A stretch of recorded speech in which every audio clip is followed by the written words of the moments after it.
నమస్తే. Welcome to Anudeep channel. Upanishad ఇంట్రడక్షన్‌కి వెళ్ళే ముందు నేను మీకు ఒకటి చెప్పాలి. నేను ఈ ఛానల్‌ని కొత్తగా క్రియేట్ చేశాను. నా ఛానల్ యొక్క కాన్సెప్ట్ మీకు తెలిస్తే నేను అప్‌లోడ్ చేసే ప్రతి ఒక్క వీడియో ఎంత ఇంపార్టెంటో మీకు అర్థమవుతుంది.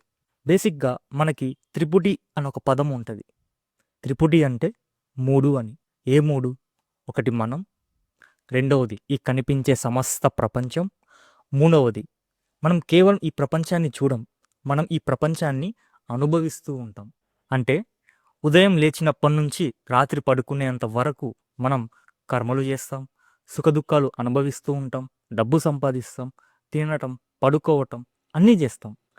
ఏదైనా ప్రదేశాలకు వెళ్తే ఆ ప్రదేశాన్ని మనం ఆస్వాదిస్తాం. ఈ అనుభవం ఏదైతే ఉందో అది మూడవది.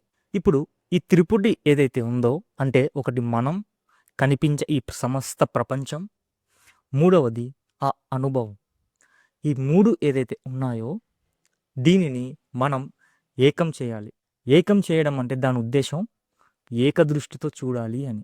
అలా ఏకదృష్టితో చూసేటటువంటి జ్ఞానమే ఆత్మజ్ఞానం. అటువంటి ఆత్మజ్ఞానాన్ని నేను నా ఛానల్‌లో మీకు తెలియజేస్తూ ఉంటాను. ఆత్మజ్ఞానాన్ని చెప్పడానికి చాలా పుస్తకాలే ఉన్నాయి. భగవద్గీత ఉంది, ఉపనిషత్తులున్నాయి, వేదాలున్నాయి, శాస్త్రాలున్నాయి, యోగ వాసిష్ట్యం ఉంది, దక్షిణామూర్తి స్తోత్రం కూడా ఉంది. ఈ దక్షిణామూర్తి స్తోత్రం ఎంత పవర్‌ఫుల్లో మీ అందరికీ తెలుసు. అటువంటి దక్షిణామూర్తి స్తోత్రాన్ని కూడా నేను మీకు తేలికగా, నీట్ అండ్ క్లీన్‌గా ఎక్స్‌ప్లెయిన్ చేస్తాను. కాబట్టి ఆత్మజ్ఞానాన్ని బోధించడమే నా ఛానల్ యొక్క కర్తవ్యం. ఎవరైతే ఆత్మజ్ఞానాన్ని తెలుసుకోవాలని జిజ్ఞాసులు ఉన్నారో, ఎవరైతే ఈ సమస్త సృష్టి యొక్క సత్యాన్ని, నిజాన్ని తెలుసుకోవాలని ఆసక్తి ఎవరికైతే ఉందో వెంటనే నా ఛానల్‌ని సబ్స్క్రైబ్ చేసుకోండి. ఫాలో అవ్వండి. నా ప్రతి ఒక్క వీడియో చూడండి, వినండి, అర్థం చేసుకోండి. ఇప్పుడు ఉపనిషత్ ఇంట్రడక్షన్‌కి వద్దాం. మనకు 4 వేదాలు ఉంటాయి. ఋగ్వేదం, యజుర్వేదం, అథర్వణ వేదం, సామవేదం. ఇలా 4 వేదాలు ఉంటాయి.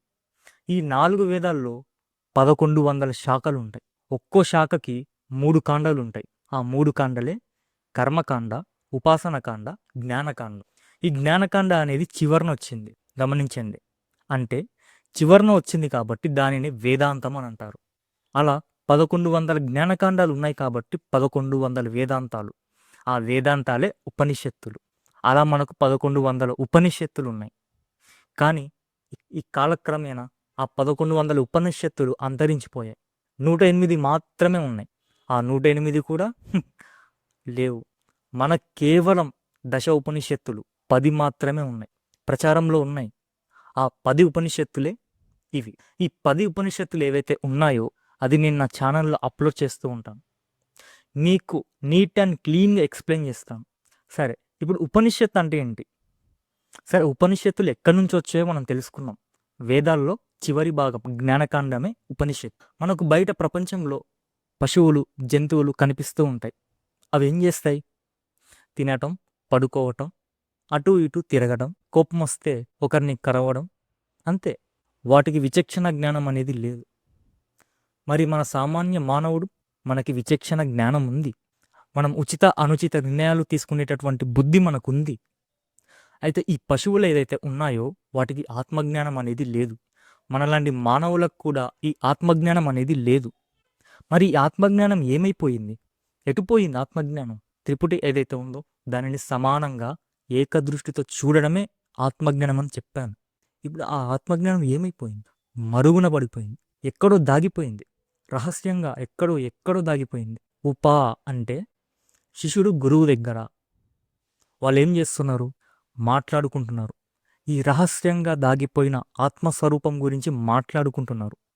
అర్థమైందా? ఉపనిషత్తులు అంటే అర్థం ఏంటో? ఉపనిషత్తులు అంటే రహస్యంగా దాగిపోయిన ఆత్మస్వరూపం గురించి మాట్లాడుకోవటం. అంటే ఉపనిషత్తులు మనకు ఏం బోధిస్తాయి?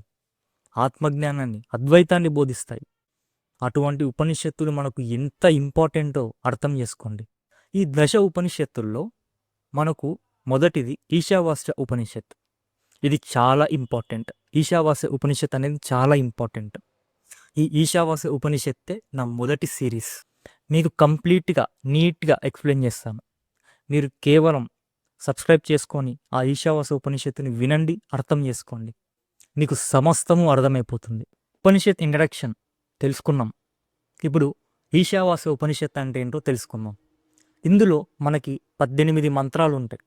మనం ఒక్కో మంత్రం వివరంగా తెలుసుకుందాం. సో మొదటి మంత్రం ఏం చెప్తుందంటే ఈశావాస్యమిదగం సర్వం యత్కించిన్ జగత్యాం జగత్. అంటే ఈశా అంటే పాలించేవాడు, శాసించేవాడు అని దాని అర్థం. ఈశ్వరుడు అంటే శాసించేవాడు అని.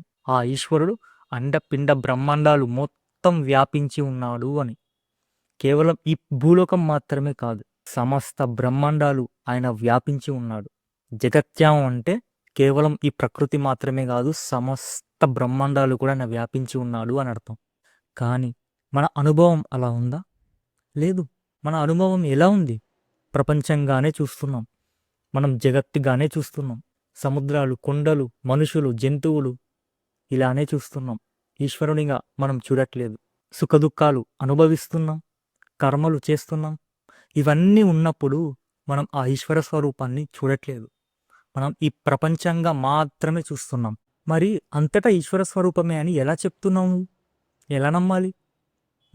నాకు అలా కనిపించట్లేదు, నాకు ప్రపంచంగానే కనిపిస్తుంది, అంతటా ఈశ్వరుడు నాకు కనిపించట్లేదు. అవునా? అయితే నాకు ఒకటి చెప్పు. మనము ఆకాశంలో ఒక నక్షత్రాన్ని చూస్తాం, అది మనకు చిన్నగా కనిపిస్తుంది. కానీ ఎవడో సైంటిస్ట్ అది నక్షత్రం చిన్నగా ఉండదు, సూర్యుని కంటే చాలా పెద్దగా ఉంటుందని చెబితే మనం నమ్మట్లేదా? కానీ మన ప్రత్యక్ష ప్రమాణం ఏంటి? నక్షత్రం అనేది చిన్నగా ఉండడం. మనం చిన్నగా చూస్తాం. అదేవిధంగా మనం భూమి మీద నడుస్తూ ఉంటే అది ఫ్లాట్గానే ఉంటుంది. కానీ ఎవడో సైంటిస్ట్ అది ఫ్లాట్గా ఉండదురా, అది గుండ్రంగా ఉంటుంది అని చెబుతుంటే నువ్వు నమ్మట్లేదా? కానీ నీ ప్రత్యక్ష ప్రమాణం ఏంటి? ఫ్లాట్గానే ఉంటుంది కదా. నువ్వు ఎవరో చెప్పేటటువంటి సైంటిస్టులు మాటలే నువ్వు నమ్ముతున్నావు. అటువంటిది ఎందరో మహానుభావులు, ఋషులు, మహాత్మజ్ఞానులు వాళ్ళు ఈ సమస్తాన్ని ఈశ్వర స్వరూపంగా చూసి అనుభవించి మనకు బోధించారు. అరే నాయనా, ఇదంతా ఈశ్వర స్వరూపమేరా, మరి ఏమీ కాదు అని చెబితే నమ్మడానికి మనకి నొప్పి. నమ్మకపోగా వాళ్ళ మీద సెటర్లు వేయడం, దేవుడున్నాడా, దేవుడు లేడు, ఇలాంటి డైలాగులు కొట్టడం, సమస్తము ఆ ఈశ్వరుణ్ణే చూసేటటువంటి దృష్టి మనకు లేదు. సరే, అంతా ఈశ్వర స్వరూపమే అని చెబుతున్నావు, కానీ నాకు అలా కనిపించట్లేదు, నాకు ప్రపంచంగానే కనిపిస్తుంది. నిరూపించైతే నిరూపించు. నువ్వు అంతటా ఈశ్వర స్వరూపం అని చెప్తున్నావు కదా, నిరూపించు. చూడండి, ఇప్పుడు ఆ ఈశావాస్య ఉపనిషత్తు ఏదైతే ఉందో అది ఎంతటి భారాన్ని మోస్తుందో, ఎంతటి నిజాన్ని కుండలు బద్దలు కొట్టినట్టుగా చెప్పాలి. ఇప్పుడు నిరూపించాలి. ఇప్పుడు ఒక ఉదాహరణ చెప్తా. ఒక బంగారపు ముద్ద తీసుకో, ఆ బంగారపు ముద్దతో ఒక గాజు తయారు చేయి. అదే బంగారు ముద్దతో ఒక చైన్ తయారు చేయి. అదే బంగారపు ముద్దతో ఒక ఉంగరం తయారు చేయి. 3 నగలు నువ్వు బంగారంతో తయారు చేయి. అప్పుడు గాజు అనుకుంటుందంట, ఓ నేను చాలా అందంగా ఉన్నాను అని, మురిసిపోతుంది.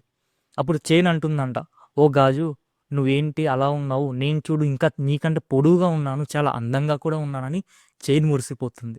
అదేవిధంగా ఉంగరం అనేది డిసప్పాయింట్ అవుతుంది, బాధపడుతుంది. అయ్యో వాళ్ళిద్దరు చాలా అందంగా ఉన్నారే, నేనేంటి ఇంత పొట్టిగా ఉన్నాను అని బాధపడుతుంది. అప్పుడు బంగారం వచ్చి, ఓరి మీ దుంపల దగ్గర ఓ చైను, ఓ ఉంగరం, ఓ గాజు ఎవరైతే ఉన్నారో, మీ సమస్తము నేనే ఉన్నానే, బంగారాన్ని మీరెందుకు ఇంత మురిసిపోతున్నారో నాకు అర్థం అవ్వట్లేదు అని అంటుంది. అలాగే ఈ సమస్త ప్రపంచం ఏదైతే ఉందో ఆ ఈశ్వరుడు బంగారంలాగా వ్యాపించి ఉన్నాడు. నామం, రూపం అని 2 ఉంటాయి. మీరు ప్రపంచంలో ఏది చూసినా నామం, రూపం మాత్రమే కనిపిస్తాయి. Example ball. బాల్ అనేది నామం, ఆ రౌండ్గా ఉండడం అనేది రూపం. ఒక కుండ తీసుకోండి, కుండ అనేది నామం, ఆ షేప్ ఏదైతే ఉందో అది రూపం. మనుషులు నామం రూపం, సముద్రాలు నామం రూపం, కొండలు నామం రూపం. ఇది మాత్రమే కాదు, సమస్త ప్రపంచం కూడా కనిపించే ప్రతి ఒక్కటి నామం, రూపం మాత్రమే. ఇప్పుడు ఆ నగలు ఏవైతే ఉన్నాయో, గాజు ఏంటిది? నామం, రూపం. చైన్ ఏంటిది? నామం, రూపం. ఉంగరం నామం, రూపం. కానీ ఆ నామం రూపంలో వ్యాపించి ఉన్నది ఏంటిది? బంగారమే. అదేవిధంగా సముద్రం నామం రూపం, కొండలు నామం రూపం, జంతువులు నామం రూపం. బంగారం ఏదైతే ఉందో అది ఈ నగల్లో వ్యాపించినట్టు ఆ ఈశ్వరుడు ఈ సమస్త ప్రపంచాన్ని వ్యాపించి ఉన్నాడు. ఆ గాజు నామం రూపం తీసేయి, ఉన్నదేంటిది? బంగారమే. చైన్ నామం రూపం తీసేయి, ఉన్నదేంటిది? బంగారమే. ఉంగరం నామం రూపం తీసేయి, ఉన్నదేంటిది? బంగారమే. అదేవిధంగా సముద్రం అనే నామం రూపం తీసేయి, ఉన్నదేంటిది? ఆ ఈశ్వరుడే. కొండలు నామం రూపం తీసేయి, ఉన్నదేంటిది? ఆ ఈశ్వరుడే. జంతువులు నామం రూపం తీసేయి, ఉన్నదేంటిది? ఆ ఈశ్వరుడే. అర్థమవుతుందా? సమస్తము ఆ ఈశ్వరుడే వ్యాపించి ఉన్నాడు. నువ్వు కేవలం ఈ ప్రపంచం మాత్రమే అనుకుంటున్నావు. నేను చెప్పేది సమస్తం అండ పిండ బ్రహ్మాండాలు మొత్తం ఆయనే వ్యాపించి ఉన్నాడు. నీకు ఇంకా క్లారిటీగా చెప్పాలంటే, గాజు లోపల బంగారం ఉందా? గాజు బయట అంటే అయితే లేయర్ ఉంటుందో ఆ బయట బంగారం ఉందా? ఉం? చెప్పు. గాజు లోపల బంగారం ఉందా? గాజు బయట బంగారం ఉందా? లేదా నేను ఆ గాజువుని పగలకొట్టి ప్రతి ఒక్క అణువు చూస్తా, ఏముంటుంది? బంగారమే ఉంటుంది. అదేవిధంగా జగత్తు, ఈ సృష్టి లోపల భగవంతుడు కాడు, ప్రపంచం బయట భగవంతుడు కాడు. ప్రపంచమే భగవంతుడు, భగవంతుడే ప్రపంచం. అర్థమవుతుందా? ఇప్పుడు బంగారం అనేది సత్యం, ఆ గాజు ఏదైతే ఉందో అది అసత్యం. అంటే బంగారం సత్యం, నామం రూపం ఏదైతే గాజు అనేటటువంటి నామం రూపం ఏదైతే ఉందో అది అసత్యం. ఈ జగత్తు అనేది అసత్యం, ఆ ఈశ్వరుడు సత్యం. ఈ నామరూపాత్మకమైన జగత్తు అసత్యం, ఆ ఈశ్వరుడు సత్యం. నువ్వు బాగానే చెప్తున్నావు అంతా ఈశ్వర స్వరూపమే అని, కానీ మాకు అలా కనిపించట్లేదు. మాకు ప్రపంచంగానే కనిపిస్తుంది. అది మా తప్పు కాదే. ప్రపంచంగా కనిపించడం మా తప్పు కాదు. మేము ప్రపంచంగానే చూస్తున్నాం, సుఖదుఖాలు అనుభవిస్తున్నాం, కర్మలు చేస్తున్నాం, అన్నీ చేస్తున్నాం. మాకు ఈశ్వర స్వరూపం ఎక్కడ కనిపించట్లేదు. మాకెందుకు కనిపించట్లేదు? ఈశ్వరునిగా జగత్తుగా మాత్రం ఎందుకు కనిపిస్తున్నాడు? సరే, నీకు ఒక ఎగ్జాంపుల్ చెప్తా. చీకట్లో నేను ఒక ఏరియాలో నడుస్తూ ఉంటా. కొంత దూరం వెళ్ళాక నాకు ఒక పాము కనిపిస్తుంది. ఆ పాముని చూసి నేను అయ్యో పాము వచ్చింది అని చెప్పేసి భయపడతా. కానీ ఎప్పుడైతే నేను దీపం పెట్టి చూస్తే, అంటే లైట్ వేసి చూస్తే, అక్కడున్నది పాము కాదు, అక్కడున్నది తాడు అని నాకు అర్థమవుతుంది. అదేవిధంగా ఈ ప్రపంచం ఏదైతే ఉందో అది పాము లాంటిది. ఎప్పుడైతే నువ్వు జ్ఞానం అనే దీపాన్ని తీసుకొచ్చి చూసావో అక్కడ ఈశ్వరుడు అనేవాడు కనిపిస్తాడు. కాబట్టి జ్ఞానం మాత్రమే మోక్షాన్ని ప్రసాదిస్తుంది. ఈ కర్మలు, ఉపాసనలు ఏవి కూడా మోక్షాన్ని ప్రసాదించవు. జ్ఞానం మాత్రమే ముక్తిని ప్రసాదిస్తుంది. ఈ ఈశావాసం ఏం చెప్తుంది? అంతటా ఈశ్వరుడే ఉన్నాడు. జ్ఞానం పెట్టి చూడు. నువ్వు చీకట్లో తాడుని పామనుకున్నట్టు అజ్ఞానంలో ఆ ఈశ్వరుణ్ణి నువ్వేమనుకుంటున్నావు? జగత్తుగా అనుకుంటున్నావు. అదేవిధంగా నువ్వు జ్ఞానం పెట్టి చూస్తే ఇక్కడున్నది జగత్తు కాదు, ఇక్కడున్నది పరమాత్మ అని నీకు అర్థమవుతుంది. ఇది మొదటి లైన్ మాత్రమే. ఇప్పుడు రెండో లైన్ ఏం చెప్తుందో విందాం. తేన తక్తేన భుంజీతాం మాగృదం కస్య సిద్ధనం. అంటే తేన తక్తేన అంటే త్యాగం చెయ్యి అని. త్యాగం చేయడం అంటే నీకున్న ఆస్తుపాస్తులు, బంగారాలు కాదు. త్యాగం చేయడము అంటే నువ్వు ఏదైతే ఈ సమస్త విశ్వం ఉందో ఆ విశ్వం ఏంటిది? నామం రూపం అని చెప్పాను. ఈ నామరూపాల్ని త్యాగం చెయ్యి అని. ఎప్పుడైతే బంగారం ఏదైతే ఉందో, ఆ గాజు ఏదైతే ఉందో, ఆ గాజు అనే నామం రూపం త్యాగం చెయ్యి. కనిపించేది ఏంటిది? బంగారమే. ఆ చైన్ అనే నామం రూపం తీసేయి, కనిపించేదేంటిది? బంగారమే. అదేవిధంగా సముద్రం అనే నామం రూపం తీసేయి, కనిపించేదేంటిది? ఆ ఈశ్వరుడే. అంటే నువ్వు సముద్రాన్ని చూసినప్పుడల్లా ఓ ఇది సముద్రం అనే దృష్టి త్యాగం చేసి, అంటే నామరూపాత్మకమైన దృష్టిని త్యాగం చేసి అక్కడున్నది ఈశ్వరుడే అనే దృష్టిని నువ్వు అలవరుచుకో. త్యాగం చేయడం అంటే దాని అర్థం అది, ఈశ్వరునిగా గుర్తించడం అని. కేవలం సముద్రం మాత్రమే కాదు, సమస్త ప్రపంచం, అండం పిండం బ్రహ్మాండాలు, స్వర్గం, నరకాలు, మనుషులు, జంతువులు ఎవరైనా తీసుకో, ఈ నామరూపాత్మకమే.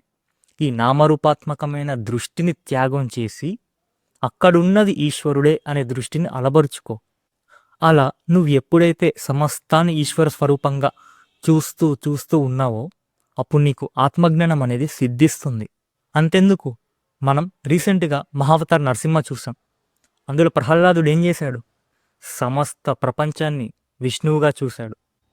రాళ్ళల్లో, రప్పల్లో, చెట్లల్లో, పుట్టల్లో, సమస్తంలో ఆయన విష్ణు స్వరూపాన్ని చూశాడు.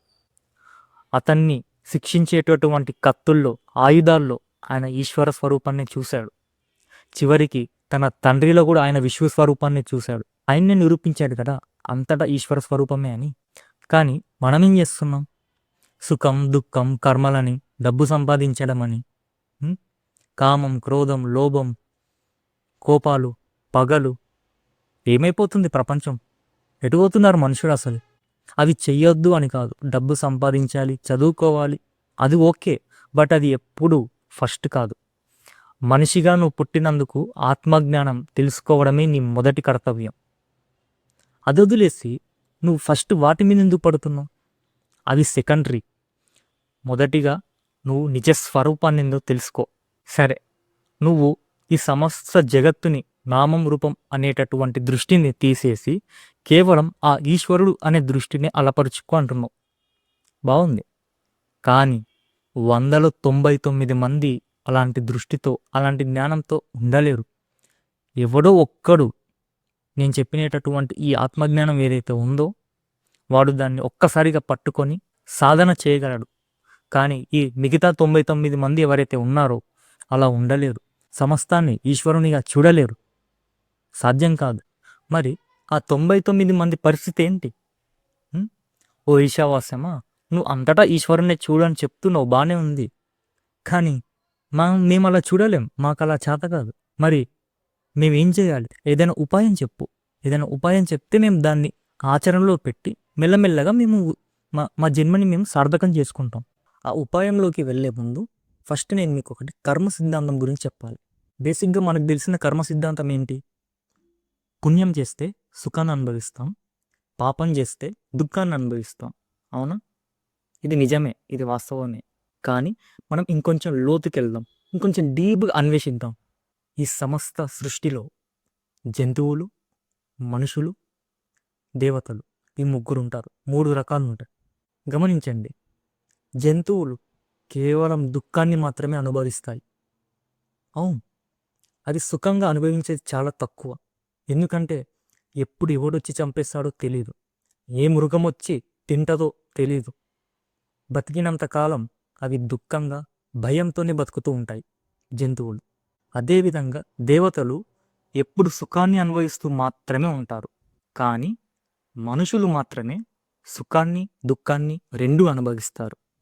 ఎందుకంటే ఇది మర్త్యలోకం, అంటే భూలోకం అని. మర్త్యలోకం అంటే భూలోకం అన్న రెండు ఒకటే. ఇప్పుడు ఉదాహరణగా నన్నే చూసుకున్నాం. నేనున్నాను, నేను ఒక పుణ్యం చేస్తా. ఆ పుణ్య ఫలితం 1 సంవత్సర కాలం సుఖాన్ని అనుభవించాలి. నేను మరణించాక స్వర్గానికి వెళ్తా. స్వర్గానికి వెళ్ళిన తర్వాత నేను పుణ్యం ఏదైతే చేశానో దానికి 1 సంవత్సరం కాలం సుఖాన్ని అనుభవించాలి. అలా సంవత్సర కాలం నేను సుఖాన్ని అనుభవించిన తర్వాత స్వర్గంలో, అక్కడి నుండి నేను మళ్ళీ భూలోకంలో పుడతా, జన్మిస్తా. కానీ ఉత్తమ జన్మను అనేది పొందుతా. అంటే ఏ డబ్బున్న మనిషిగానో, లేకపోతే గొప్ప తెలివితేటలున్న వ్యక్తిగానో, లేకపోతే ఒక మంచి పండితుని ఇంట్లోనో అలా పుడతా. అదేవిధంగా నేను పాపం చేస్తే ఆ పాపానికి తగిన ఫలితం 1 సంవత్సరం అనుకుందాం. నేను మరణించాక నరకానికి వెళ్తాం. నరకానికి వెళ్ళిన తర్వాత అక్కడ 1 సంవత్సరం పాటు నేను దుఃఖాన్ని అనుభవించి ఆ పాపం ఏదైతే ఉందో అదంతా క్షయమైన తర్వాత నేను మళ్ళీ భూలోకంలో జన్మిస్తాను. ఈసారి నీచ జన్మలెత్తుతా. అంటే కుంటివాడిగానో, గుడ్డివాడిగానో, ఒకటి పేదరికంలోనో, ఒక కుక్కగానో, పందిగానో పుడతా. కానీ పుట్టడం మాత్రం నిశ్చయం. నువ్వు స్వర్గానికి వెళ్ళినా మళ్ళీ పుట్టాల్సిందే, నరకానికి వెళ్ళినా మళ్ళీ పుట్టాల్సిందే. నువ్వు జన్మించడం మాత్రం నిశ్చయం. లేదండి, నేను కేవలం పుణ్యం మాత్రమే చేస్తాను అంటావా?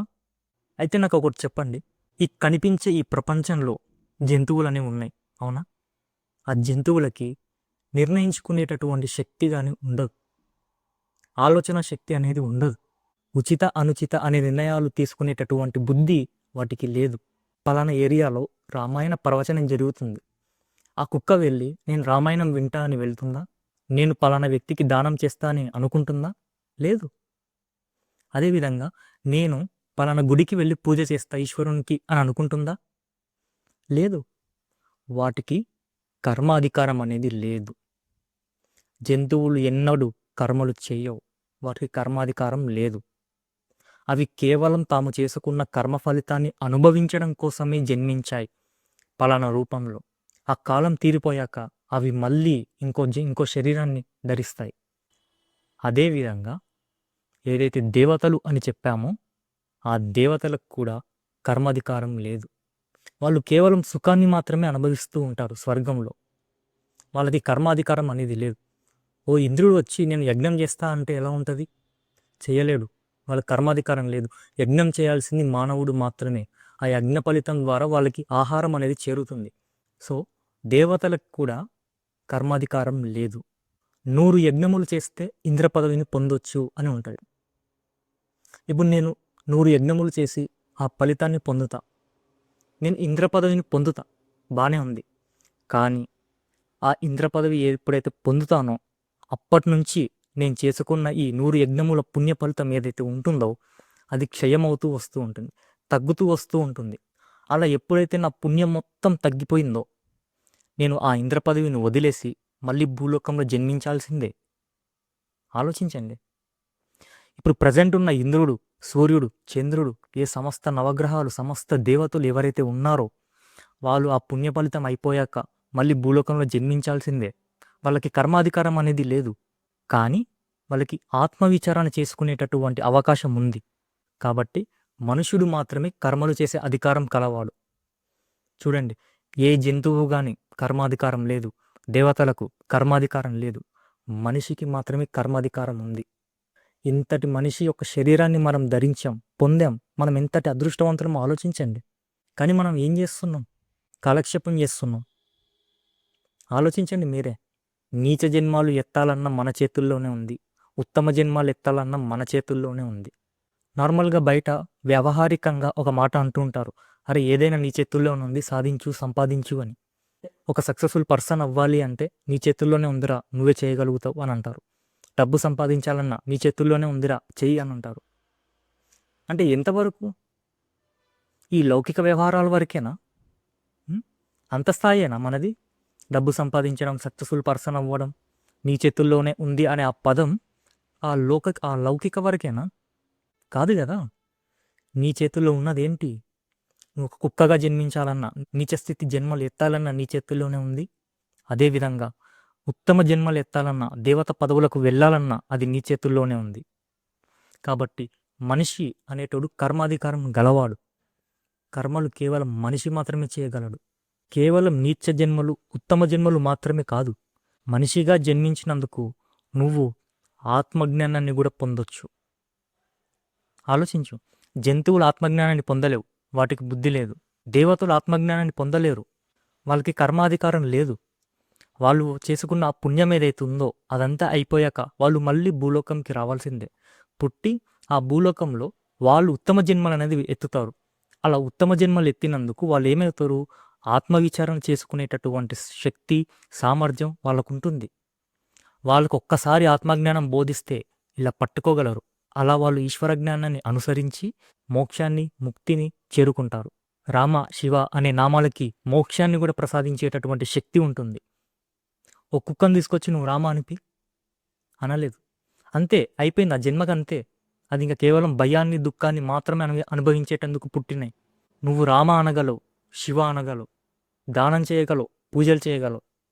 ఇటువంటి మానవ శరీరాన్ని ధరించినందుకు నువ్వు ఎంతటి అదృష్టవంతుడు ఆలోచించు. ఈ మనిషి శరీరంలో ఉన్నప్పుడే నీ జన్మని సార్థకం చేసుకో. ఉద్ధరేనాత్మనాత్మానం అంటారు భగవద్గీతలో. అంటే నిన్ను నువ్వే ఉద్ధరించుకో, ఇంకెవ్వరు ఉద్ధరించరు. అర్థమవుతుందా? మనిషి యొక్క విలువ అర్థం చేసుకో. మనిషి యొక్క జన్మ అర్థం చేసుకో, ఎంత విలువైనదో. ఇలా ఎన్ని జన్మలు, నేను ఎన్ని జన్మలు ఎత్తానో నాకు కూడా తెలియదు. 1000 అవ్వచ్చు, లక్షలు అవ్వచ్చు, ఎన్నైనా అవ్వచ్చు. అవునా? అన్ని జన్మలలో ఉన్న కర్మబంధాలు, అన్ని జన్మలలో ఉన్న సుఖదుఖాలు, అన్ని జన్మలలో ఉన్న ఇష్టం అయిష్టాలు, అన్ని జన్మలలో ఉన్న రాగద్వేషాలు, అన్ని జన్మలలో ఉన్న జ్ఞానం అజ్ఞానాలు, ఇవన్నీ కూడా కట్టగట్టుకొని మన ఎంబన్నే వస్తూ ఉంటాయి. నేను ఎప్పుడైతే ఈ శరీరాన్ని ధరించానో అలాంటి గుణాలు, అలాంటి అలవాట్లు నాతోటే పాటు వస్తూ ఉంటాయి. అందుకే పుట్టుకతోనే కొంతమందికి కొన్ని అలవాట్లు వస్తూ ఉంటాయి. కొంతమందికి డ్యాన్సింగ్ అంటే ఇష్టం, కొంతమందికి సింగింగ్ అంటే ఇష్టం, కొంతమందికి బుక్స్ చదవడం అంటే చాలా ఇష్టం, ఇటువంటి అలవాట్లు పుట్టుకతోనే కొంతమందికి వస్తూ ఉంటాయి. ఎందుకు? అవి పూర్వజన్మల వాసనలు కాబట్టి.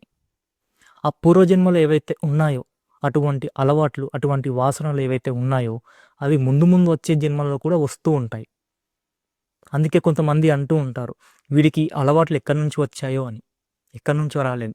అది వాడి పూర్వజన్మలో ఉన్న అలవాట్లు. అవి మాత్రమే కాదు, వ్యసనాలు కూడా తీసుకో. నేను పూర్వజన్మలో బాగా తాగుబోతున్నాను అనుకో, ఈ జన్మలో ఆ వ్యసనం ఏదైతే ఉందో ఆ అలవాటు నాకు వస్తుంది. ఒకటికి దానం చేసే అలవాటు ఎక్కడి నుంచి వస్తుంది? పూర్వజన్మల వాసనలు. ఓన్లీ పూర్వజన్మ మాత్రమే కాదు, కొన్ని వేల లక్షల కోట్ల జన్మలు నువ్వు ఎత్తినావు, అన్ని లక్షల వాసనలు, అన్ని లక్షల అలవాట్లు ఇప్పుడు నీకు ఉన్నాయి. ఇన్ని వాసనలు, ఇన్ని అలవాట్లు, ఇన్ని కర్మబంధాలు, ఇంత అజ్ఞానం మనకు ఉన్నప్పుడు నీ మనసు దేవుని దృష్టి మీద పెట్టు అంటే ఎలా పెడతావు? ఎంత సర్వము ఈశ్వర స్వరూపమే అంటే నీ బుద్ధి ఆ ఈశ్వర స్వరూపం మీద ఎలా పోతుంది? ఆలోచించు. పోదు. 100లో ఒక్కడికి మాత్రమే అటువంటి సమర్థత ఉంటుంది. ఆ సమర్థత కూడా ఎక్కడి నుంచి వస్తుంది? ఆ ఒక్కడికి వాడు పూర్వజన్మలు మాత్రమే కాదు, వాడి ఎన్ని పూర్వజన్మల్లో చేసుకునేటటువంటి పూజ ఫలితాలు, యజ్ఞ ఫలితాలు, ఆ భక్తి ఏదైతే ఉందో ఆ ఫలితం వాడికి ఈ జన్మలో ఒక్కసారిగా అంటబడుతుంది. ఒక్కసారి ఆత్మజ్ఞానం వింటే వాడికి అంటబడుతుంది, అటువంటి శక్తి వస్తుంది. అది వాడు చేసుకున్నదే, దేవుడేమి ఇవ్వలేదు. వాడు కర్మ, వాడు అది చేసుకున్నాడు. అదేవిధంగా ఈ 90 మంది ఎవరైతే ఉన్నారో వాళ్ళ పూర్వజన్మల యొక్క వాసనలు ఏవైతే ఉన్నాయో ఆ వాసనలు, ఆ అలవాట్లు, ఆ కర్మబంధాలు, సుఖదుఖాలు, రాగద్వేషాలు ఇవన్నీ ఏవైతే ఉన్నాయో అడ్డుగా నిలబడతాయి. ఈశ్వర స్వరూపానికి అడ్డుగా నిలబడతాయి. మనం ఈశ్వర స్వరూపాన్ని అంతటా చూడలేం, చేత కాదు. ఎందుకు? ఇందుకే మొత్తం ఈశ్వర స్వరూపమే అని మనకి మొదటి మంత్రం చెబుతుంది, కానీ మనం అది చూడలేం. అవునా? అందుకే మాకు ఒక ఉపాయం చెప్పు, మేము అది మెల్లగా నిదానంగా చేస్తూ ఆచరణలో పెట్టి మేము మా జన్మని దండం చేసుకుంటాము అని అన్నాం. అవునా? చెప్తా, వినండి. 1, శ్రవణం. శ్రవణం అంటే వినడం. నువ్వు ఎల్లప్పుడూ భగవంతుని గురించి విను, భగవంతుని గురించిన కథలు విను. అంటే రామాయణం, మహాభారతం, భాగవతం, పురాణాలు, ఇటువంటివన్నీ విను. భగవంతుని గురించి విని అర్థం చేసుకో. శ్రవణం అనేది మొదటి అడుగు. ఆయన గురించి వినడం, భగవంతుని గురించి వినడం. అలా నువ్వు ఎప్పుడైతే భగవంతుని గురించి వింటున్నావో ఈ పూర్వజన్మల యొక్క వాసనలు, అలవాట్లు ఏవైతే ఉన్నాయో అది మెల్లమెల్లగా తగ్గుతూ వస్తాయి. రెండవది మననం, అంటే ఆలోచించడం. నువ్వు ఎప్పుడైతే భగవంతుని గురించి విన్నావో, తెలుసుకున్నావో, అప్పుడు అదే క్షణం నువ్వు మననం చేయాలి. అంటే ఆయన గురించి ఆలోచించాలి. ఓ ఈశ్వరుడా, నువ్వు ఇలా చేసావా? ఓ రామ, నువ్వు ఇలా చేసావా? ఆయన గురించిన కథలు ఏవైతే ఉన్నాయో అవి నువ్వు మననం చేయాలి. ఆయన ఎందుకు ఇలా చేశాడు? ఆయన ఏం చేశాడు? భగవంతుడు ఏం చేశాడు? కృష్ణుడు ఏం చేశాడు? విష్ణువు ఏం చేశాడు? ఇలా ప్రతి ఒక్కటి నువ్వు మననం చేయాలి. ఆయన గురించి ఎల్లప్పుడూ ఆలోచిస్తూ ఉండాలి. ఇది మననం. రెండవది, ఇలా ఎప్పుడు ఆయన గురించి విని మననం చేస్తూ ఉన్నావో అప్పుడు ఈ నీ పూర్వజన్మల యొక్క వాసనలు, అలవాట్లు, ఏదైతే అజ్ఞానం ఏదైతే ఉంటుందో అది మెల్లమెల్లగా తగ్గుతూ వస్తుంది. తరువాత ఎప్పుడైతే నువ్వు వింటావో, ఇలా ఎప్పుడైతే భగవంతుని గురించి ఆలోచిస్తూ మననం చేస్తూ ఉంటావో ఇంకా నువ్వు ఆగలేవు. నువ్వు గుడికి వెళ్తావు. దేవుడా, నేను నిన్ను చూడాలి, నిన్ను దర్శనం చేసుకోవాలి, నీ లీలలు అమోఘం, నీ కథలు అమోఘం అని ఇలా మురిసిపోతూ ఉంటావు నీ లోపల నువ్వే.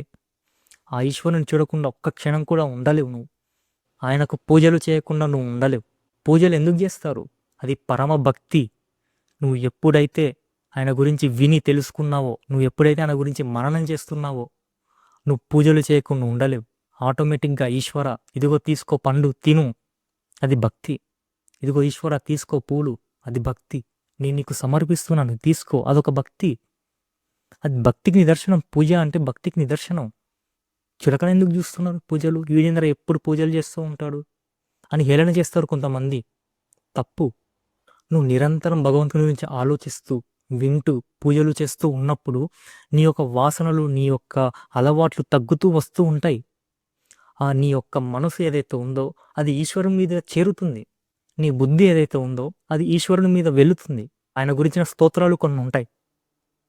శివాష్టోత్తర శతనామావళి అని ఉంటుంది, విష్ణు స్తోత్రం ఉంటుంది, లలితామాత స్తోత్రాలు ఉంటాయి. ఇలా చాలా స్తోత్రాలే ఉంటాయి. ఆ స్తోత్రాలు అంటే ఏంటి? ఆ భగవంతుని యొక్క కథలు ఆ స్తోత్రాలంటే. ఆ భగవంతుని యొక్క స్వరూపం ఆ స్తోత్రాలంటే. ఎల్లప్పుడూ అటువంటి స్తోత్రాన్ని మీరు నిరంతరం చదువుతూ ఉండండి.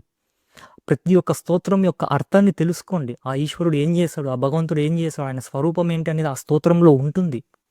మీరు ఆ స్తోత్రం చదువుతున్నప్పుడల్లా నీకు ఆయనే గుర్తుకు రావాలి. అబ్బా, అసలు ఎంత లీలలు, ఎటువంటి లీలలు అని నువ్వు మురిసిపోతూ ఉండాలి.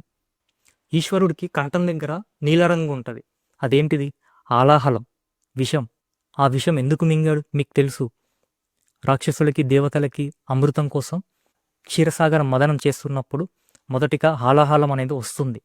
అది సర్వలోకాలు నాశనం చేస్తుందని ఆయన ఏం చేశాడు? తన కంఠంలో పెట్టుకున్నాడు. మింగొచ్చు, మింగలేదు. ఎందుకు? ఆయన కడుపులో సర్వలోకాలు ఉన్నాయి. పైకి రప్పియచ్చు, ఎందుకు? అక్కడ కూడా లోకాలు ఉన్నాయి. అందుకే ఆయన కింద పంపించక పైన పంపించక కేవలం ఇక్కడ మధ్యలో పెట్టుకున్నాడు, కంఠంలో. అటువంటి విషయాన్ని నువ్వు ఈ కథని ఎప్పుడైతే వింటున్నావో ఆయన యొక్క జాలి, ఆయన యొక్క ప్రేమ, లోకాల సర్వలోకాల మీద ఉన్నటువంటి ప్రేమ ఎంతటిదో నీకు అర్థమవుతుందా లేదా? నువ్వు ఎప్పుడైతే శ్రవణం, మననం, పూజలు, స్తోత్రాలు ఇవన్నీ చేస్తున్నావో ఆటోమేటిక్గా నీకు నీ మనసు ఆ ఈశ్వరుని మీద వెళ్తుంది. అప్పుడు ధ్యానం చేయి. నాకు ఒక డౌట్, చాలామంది ధ్యానం అంటారు. ఆ ధ్యానం చెయ్యి అని అంటారు. ఎందుకు ధ్యానం చెయ్యి? కళ్ళు మూసుకో, హృదయం మీద దృష్టి పెట్టు, ధ్యానం అని అంటారు. నాకు కూడా అర్థం కాదు. ఇన్ని జన్మల కర్మ ఫలితాలు, ఇన్ని జన్మల అలవాట్లు, వ్యసనాలు, వాసనలు ఇన్ని ఉంటే నువ్వు కళ్ళు మూసుకొని ఈశ్వరు మీద దృష్టి పెట్టు, హృదయం మీద దృష్టి పెట్టు అంటే ఎక్కడ పోతుంది? ఆలోచించు, ఎక్కడ పోతుంది? పోదు. ధ్యానం అనేది మొదటి అడుగు కాదు, గుర్తుపెట్టుకోండి. ధ్యానం ఎప్పుడు మొదటి అడుగు కాదు. మొదటి అడుగు కేవలం శ్రవణం, ఆయన గురించి తెలుసుకో, మననం చెయ్యి, ఆలోచించు, ఆయన చేసిన లీలలు, గొప్పతనం ఆలోచించు. ఆ తర్వాత పూజలు చెయ్యి, స్తోత్రాలు చెయ్యి. అలా మెల్లమెల్లగా నీ యొక్క వాసనలు ఏవైతే ఉన్నాయో అవి తగ్గుతూ వస్తాయి. నువ్వు అప్పుడు కూర్చో ధ్యానంలో, కళ్ళు మూసుకో, ఆటోమేటిక్గా ఆ ఈశ్వరుడు నీ మనసులో ఉంటాడు. అది వదిలేసి కళ్ళు మూసుకొని ధ్యానం చేయి అని అంటే ఒక్కసారిగా ఎలా వస్తుంది మనకి? సోకాల్ మెడిటేటర్స్ మీకే చెప్తున్నా, ధ్యానం అని మీరు అంటున్నారు, కానీ ఎవ్వడు ధ్యానం చెయ్యలేడు. ఇన్ని అలవాట్లు, ఇన్ని వాసనలు ఉన్నప్పుడు ఎవ్వడు ధ్యానం చెయ్యలేడు. గుర్తుపెట్టుకోండి. ఎవరిని మోసం చేద్దామని ఎన్నో ఇన్స్టిట్యూట్లు, సెంటర్లు పెడతారు. దేనికి? భగవంతుడు అంటే ఏంటో తెలియదు, ఆయన నామాలు ఏంటో తెలియదు, స్తోత్రాలు అంటే ఏంటో తెలియదు, పూజ ఎలా చేయాలో కూడా తెలియదు. కళ్ళు మూసుకొని ఉదయం మీద దృష్టి పెట్టు అంటే ఎలా పెడతారు దృష్టి? బేసిక్ కామన్ సెన్స్ ఉండాలి కదా మనుషులకి. నేను ఉన్నది ఉన్నట్టే చెప్తున్నా, గుర్తుపెట్టుకోండి. నేను నిజాలే మాట్లాడుతున్నా. మొదటి అడుగు ధ్యానం కాదు, గుర్తుపెట్టుకోండి. నెమ్మదిగా స్టెప్ బై స్టెప్ రావాలి. అన్ని జన్మల కర్మ ఫలితాలు, అన్ని జన్మల వాసనలు, అంత అజ్ఞానం పోవాలి అంటే ఒక్క జన్మలో అవ్వదు, గుర్తుపెట్టుకోండి. అలా శ్రవణం, మననం, పూజలు, స్తోత్రాలు ఇవన్నీ చేసిన తర్వాత నువ్వు ఒక్కసారి ధ్యానంలోకి వెళ్ళు. ఈశ్వరుడు ఎలా రాడో నేను చూస్తా. సరే, బేసిక్గా ధ్యానం అంటే ఏంటి? కళ్ళు మూసుకొని ఒక పదార్థం మీద దృష్టి పెట్టడం, అవునా? నేను వినేటప్పుడు అయితే శ్రవణం అన్నాను, నేను వినేటప్పుడు భగవంతుని గురించి వింటున్నాను, అది ధ్యానం కాదా? నేను మననం చేస్తున్నాను, అది ధ్యానం కాదా? నేను పూజలు చేస్తున్నాను, ఆ పూజ చేసే సమయం అంతా ధ్యానం కాదా? ఆ ఈశ్వరం మీద దృష్టి పెట్టట్లేదా? నేను స్తోత్రం చేస్తున్నాను, ఆ ఈశ్వరం మీద దృష్టి పెట్టట్లేదా? కేవలం నువ్వు ఒక దగ్గర కూర్చొని కళ్ళు మూసుకొని హృదయం మీద దృష్టి పెడితేనే ధ్యానమా? మిగతావన్నీ ఏంటివి మరి? అవి కూడా ధ్యానాలే. శ్రవణం, మననం, పూజలు, స్తోత్రాలు ఇవన్నీ కూడా ధ్యానాలే, గుర్తుపెట్టుకోండి. కేవలం ఒక దగ్గర కూర్చొని మాత్రమే చేయడం ధ్యానం కాదు. నువ్వు ప్రతి క్షణం, ప్రతి నిమిషం ఎక్కడున్నా, ఏం చేస్తున్నా కూడా నువ్వు ధ్యానం చేయొచ్చు. అలా ధ్యానం అవన్నీ అయిపోయాక నీకు భక్తి అనేది ఏర్పడుతుంది. ఆ ఈశ్వరుడిని చూడకుండా, ఆ ఈశ్వరుడితో మాట్లాడకుండా ఉండలేవు. అటువంటి భక్తి అనేది నీకు ఏర్పడుతుంది. అటువంటి భక్తి నీకు ఏర్పడినప్పుడు నువ్వు ఏం చేస్తావు? ఇప్పుడు నేనే ఉన్నా, నాకు శివుడు అంటే చాలా ఇష్టం, ఇప్పుడు నేనే ఉన్నా, నేనేం చేస్తా? శివుని గురించి వింటూ ఉంటా, శివుని గురించి తెలుసుకుంటూ ఉంటా, అవునా? ఆయన గురించి ఆలోచిస్తూ ఉంటా. ఆయన ఏం చెప్పిండు? అరే సర్వం నేనే అని చెప్పాడు, అవునా? అయితే అప్పుడు నేనేం చేయాలి? అది నమ్మాలి. ఓ, ఈశ్వరుడు చెప్పాడు సర్వం నేనే అని. సో నేను అలా చూడాలి. నేను అవన్నీ చేయకుండా ఈ అజ్ఞానం అనే లోకంలో, నామరూపాత్మకమైన ఈ లోకంలో పడి ఈశ్వరుణ్ణి మర్చిపోయి డబ్బులు సంపాదించుకుంటూ సుఖదుఖాలని, కర్మలని, కామం అని ఎన్ని చేస్తున్నాం అసలు మనం. కాబట్టి ఎప్పుడైతే అంతటి భక్తి ఎప్పుడైతే వస్తుందో ఆ భక్తి ఏం చేస్తుంది తెలుసా? నిన్ను అంతటా ఈశ్వర స్వరూపాన్ని చూపిస్తుంది. ఓ, అక్కడున్నది నా ఈశ్వరుడే, ఇక్కడున్నది నా ఈశ్వరుడే, అందులో ఉన్నది నా ఈశ్వరుడే. అప్పుడు నువ్వు సర్వముని ఈశ్వరునే చూస్తావు. అప్పుడు అదేంటిది? ఆత్మజ్ఞానం కాదా? ఈశ్వర జ్ఞానం కాదా? ఆ స్థితికి నువ్వు వచ్చావు అంటే ఇంకా నువ్వు ముక్తి పొందినట్టే. భక్తి ముక్తినివ్వదు, జ్ఞానం మాత్రమే ముక్తినిస్తుంది. గుర్తుపెట్టుకోండి, జ్ఞానం కాకుండా మరి ఏది ముక్తినివ్వదు, మోక్షనివ్వదు. మరి భక్తులు ఉన్నారే అంటావా? భక్తి ఉంది. ఆ భక్తి ఏం చేస్తుంది? నేను అదే చెప్తున్నా, భక్తి ఏం చేస్తుంది? ఆ భక్తి నేను సర్వము ఐశ్వర్యునే చూయించేలా చేస్తుంది. ఆ భక్తే జ్ఞానానికి సాధన. భక్తి లేకుండా నీకు జ్ఞానం రాదు. భక్తి ఉంటేనే నీకు ఆత్మజ్ఞానం అనేది లభిస్తుంది, ఈశ్వర జ్ఞానం అనేది లభిస్తుంది. ఆయన గురించి శ్రవణం చేయి, మననం చేయి, ఆలోచించు, పూజలు చేయి, స్తోత్రాలు చేయి, ధ్యానం చేయి, అన్నీ చేయి. నువ్వు ఎప్పుడైతే అలా పరమభక్తితో ఉంటావో నీకు ఆటోమేటిక్గా సర్వం ఈశ్వరుడే కనిపిస్తాడు. అలా సర్వం ఈశ్వరుడే కనిపించినప్పుడు ఆత్మజ్ఞానమే కదా, బ్రహ్మజ్ఞానమే కదా. ఇప్పుడు ఈశావాస్యంలో ఉన్న రెండవ మంత్రం ఏంటో తెలుసుకుందాం. ఆ రెండవ మంత్రం ఏం చెప్తుంది అంటే, నువ్వు ఎన్ని సంవత్సరాలు బతుకుతావో బతుకు, 100 ఏళ్ళు బతుకుతావో, 200 సంవత్సరాలే బతుకుతావో బతుకు, కానీ బతికినంత కాలం కర్మలు చేస్తూనే ఉండు. అవే కర్మలు? మనకి నార్మల్గా 2 ఉంటాయి, సహజ కర్మలు అని. సహజ కర్మలు అంటే మనం బేసిక్గా అన్ని చేసేవే, తినటం, పడుకోవటం, డబ్బు సంపాదించటం, అవన్నీ సహజ కర్మలు అంటారు. అదేవిధంగా శాస్త్రం చెప్పిన కర్మలని కొన్ని ఉంటాయి, మనం చేయాల్సినవి అవి. శాస్త్రం చెప్పిన కర్మలే ప్రతి మనిషి ఆచరించాలి. శాస్త్రం ఏం కర్మలు చెప్తుంది? నిత్య నైమిత్తిక కర్మలు అంటారు. అటువంటి కర్మలను నువ్వు ఆచరిస్తూ ఉండాలి. నువ్వు బతికినంత కాలం శాస్త్రం చెప్పిన కర్మలను ఆచరిస్తూ ఉండాలి. అలా శాస్త్రం చెప్పిన కర్మల్ని నువ్వు చేస్తున్నప్పుడు అది శాస్త్రం చెప్తుంది కదా అని మాత్రమే చేస్తావు, కానీ నాకేదో ఫలితం రావాలి, నాకేదో పుణ్యం రావాలి అని నువ్వు ఆలోచించి చెయ్యవు. సంధ్యావందనాలు కొంతమంది చేస్తూ ఉంటారు, ఎందుకు? పుణ్యం కోసమా? కాదు, శాస్త్రం చెప్పింది కాబట్టి వాళ్ళు చేస్తూ ఉంటారు.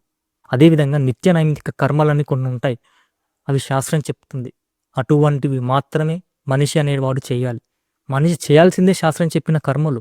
అలా నువ్వు ఎప్పుడైతే శాస్త్రం చెప్పిన కర్మలను ఆచరిస్తూ ఉన్నావో నీకు ఈ కర్మబంధం అనేది అంటదు. నువ్వు 100 ఏళ్ళు బతికినా, 10 ఏళ్ళు బతికినా నువ్వు చేయాల్సినది శాస్త్రకర్మ చెప్పింది మాత్రమే. నువ్వు అలా శాస్త్రం చెప్తుంది కదా అని మాత్రమే చేస్తావు కాబట్టి నీకు సుఖము ఉండదు, దుఃఖము ఉండదు. నేను పలానా ఫలితం కోసం ఆశించి చేయట్లేదు, ఓన్లీ శాస్త్రం చెప్తుంది కాబట్టి చేస్తున్నావు, కాబట్టి నీకు ఆ కర్మం ఏదైతే ఉందో అది అంటదు. ఆ శాస్త్రం చెప్పిన కర్మలు ఏవైతే ఉన్నాయో అవి ఈశ్వరునికి అనుసంధానం చేస్తూ చెయ్యి, ఈశ్వర సమర్పణం చేస్తూ చెయ్యి. అది నీకు భక్తినిస్తుంది. అటువంటి భక్తి జ్ఞానాన్ని ప్రసాదిస్తుంది. ఆ జ్ఞానం నీకు ముక్తినిస్తుంది. ఆ 99 మంది ఎవరైతే ఉన్నారో అందులో నేను కూడా ఒకరిని, ఆ 99 మందిలో నేను ఒకరిని. కాబట్టి మనందరము కూడా భగవంతుని గురించి వినాలి, మననం చేయాలి, పూజలు చేయాలి, స్తోత్రాలు చేయాలి, ఆ తర్వాత ధ్యానాలు చేయాలి, ఆ తర్వాత అంతటా ఈశ్వరుడే అనే బుద్ధితో ఉండాలి. అలా ఆ భక్తియే జ్ఞానాన్ని ప్రసాదిస్తుంది, ఆ జ్ఞానమే ముక్తిని ప్రసాదిస్తుంది. ఇప్పుడు రెండో శ్లోకం ఏం చెప్తుంది? కర్మలు చెయ్యి. ఏ కర్మలు? శాస్త్రం చెప్పిన కర్మలు. ఆ శాస్త్రం చెప్పిన కర్మలు ఎలా చేస్తావు? ఈశ్వర సమర్పణంగా. ఈశ్వరుడా, పలానా పుణ్యం చేస్తున్నావు, ఈశ్వర సమర్పణ. పలానా అలా నీ పాపం చేసి ఈశ్వర సమర్పణ అనకు, తప్పు. నేను చెప్పేది నిత్య నైమిత్తిక కర్మలు ఏవైతే ఉన్నాయో అది శాస్త్రం చెప్తుంది కదా అని మాత్రమే చెయ్యి. అలా చేస్తూ, ఆయన గురించి ఆలోచిస్తూ, ఆయన గురించి వింటూ ఎప్పుడైతే ఉన్నావో భక్తినిస్తుంది. ఆ భక్తి జ్ఞానాన్ని ఇస్తుంది, ఆ జ్ఞానం మోక్షాన్ని ఇస్తుంది. ఇప్పుడు మనకు కర్మలలో 2 రకాలు, ఒకటి సహజ కర్మ, శాస్త్రం చెప్పిన కర్మ. సహజ కర్మలు అంటే ఏంటి? సహజ కర్మలు అంటే తినడం, పడుకోవటం, డబ్బు సంపాదించడం, ఇవి అందరూ చేస్తూ ఉంటాం. శాస్త్రం చెప్పిన కర్మలు నిత్య నైమిత్తిక కర్మలు, అవి మాత్రమే మనం చేయాలి. 3వ మంత్రం ఏదైతే చెబుతుందో అది ఈ శాస్త్రం చెప్పిన కర్మలు చేసేవాడికి కాదు. అది ఈ సహజ కర్మలు ఎవరైతే చేస్తూ ఉంటారో, అంటే దేవుడే లేడు, ఏం దేవుడు, తినడం, పడుకోవడం, డబ్బు సంపాదించడం, ఆళ్ళ మీద వీళ్ళ మీద అరవడం, ఇటువంటి మనుషులు కొంతమంది ఉంటారు. వీళ్ళ కోసమే ఆ 3వ మంత్రం అనేది వచ్చింది. ఆ 3వ మంత్రం ఏంటంటే అసూర్యానామతే లోక అందేన తమసావృత తాంతే ప్రేతాభిగచ్చంతి ఏకే ఆత్మనో జనాహ. ఇది మన 3వ మంత్రం. ఈ 3వ మంత్రం ఏం చెప్తుందంటే, ఈ 3వ మంత్రం ఇలాంటి సహజ కర్మలు చేసేటటువంటి వారి కోసం. అంటే తినడం, పడుకోవటం, డబ్బు సంపాదించడం, అసలు దేవుడు అంటే కూడా ఎవరో తెలియదు, ఏదో బ్రతుకుతున్నామా అంటే బ్రతుకుతున్నాం అంతే. ఇలాంటి వాళ్ళు ఉంటారే, వాళ్ళు ఏం చేసుకుంటున్నారు తెలుసా? వాళ్ళు తమ ఆత్మని చంపుకుంటున్నారు. అంటే దాని అర్థం వాళ్ళు తమ ఆత్మని గుర్తించలేకపోతున్నారు. అలా ఎవరైతే ఉన్నారో వాళ్ళు ఏమవుతారు? అసూర్యానామతే లోక అంటే గాఢ కట్టిక చీకటైనటువంటి లోకాలలో వెళ్ళి పడిపోతారు. దాని అర్థం నరకం అని కాదు. దాని అర్థం లోకాలు అంటే ఒక పంది, ఒక కుక్క, ఒక ఏనుగు, ఒక మనిషి శరీరాలు అని. లోకాలు అంటే శరీరాలు అని. ఎవరైతే తమ ఆత్మను గుర్తించకుండా ఇష్టం వచ్చినట్టు బ్రతుకుతున్నాడో వాడు ఇలాంటి శరీరాలు ధరిస్తూ ఉంటాడు. మరణం జననం, మరణం జననం, ఇలా ఎన్ని జన్మలు? నువ్వు ఆత్మస్వరూపాన్ని గుర్తించే అంత వరకు నువ్వు ఇలా పుట్టాల్సిందే, మరణించాల్సిందే. అటువంటి శరీరాలు నువ్వు ధరిస్తూ ఉంటావు. ఇప్పుడు కర్మ చేయడానికి కారణం ఏంటి? అవునబ్బా, ఇప్పుడు ఒక కర్మ చేస్తున్నావు. కర్మ చేస్తేనే కదా పాపం పుణ్యం, పాపం పుణ్యం ఉంటేనే కదా సుఖం దుఃఖం. అసలు కర్మ ఎందుకు చేస్తాం మనం?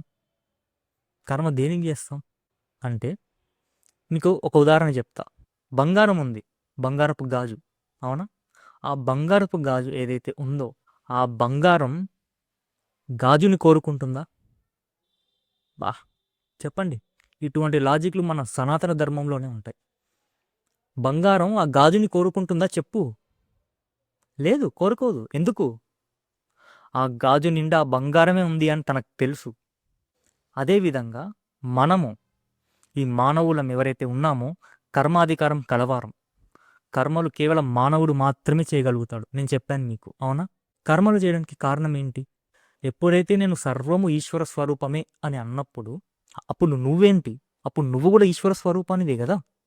నేను త్రిపుటి అని 3 చెప్పా స్టార్టింగ్లో, ఇంట్రడక్షన్లో, గుర్తుందా? త్రిపుటి అని ఒక పదం చెప్పా. అంటే ఒకటి మనం, రెండోది ఈ ప్రపంచం, మూడవది ఆ అనుభవం. ఈ 3 కలిస్తే త్రిపుటి అంటారు. నేనేం చేస్తా? ఈ ప్రపంచం నాకు వేరుగా కనిపిస్తుంది, నాకు అన్యంగా కనిపిస్తుంది, అంటే వేరుగా కనిపిస్తుంది.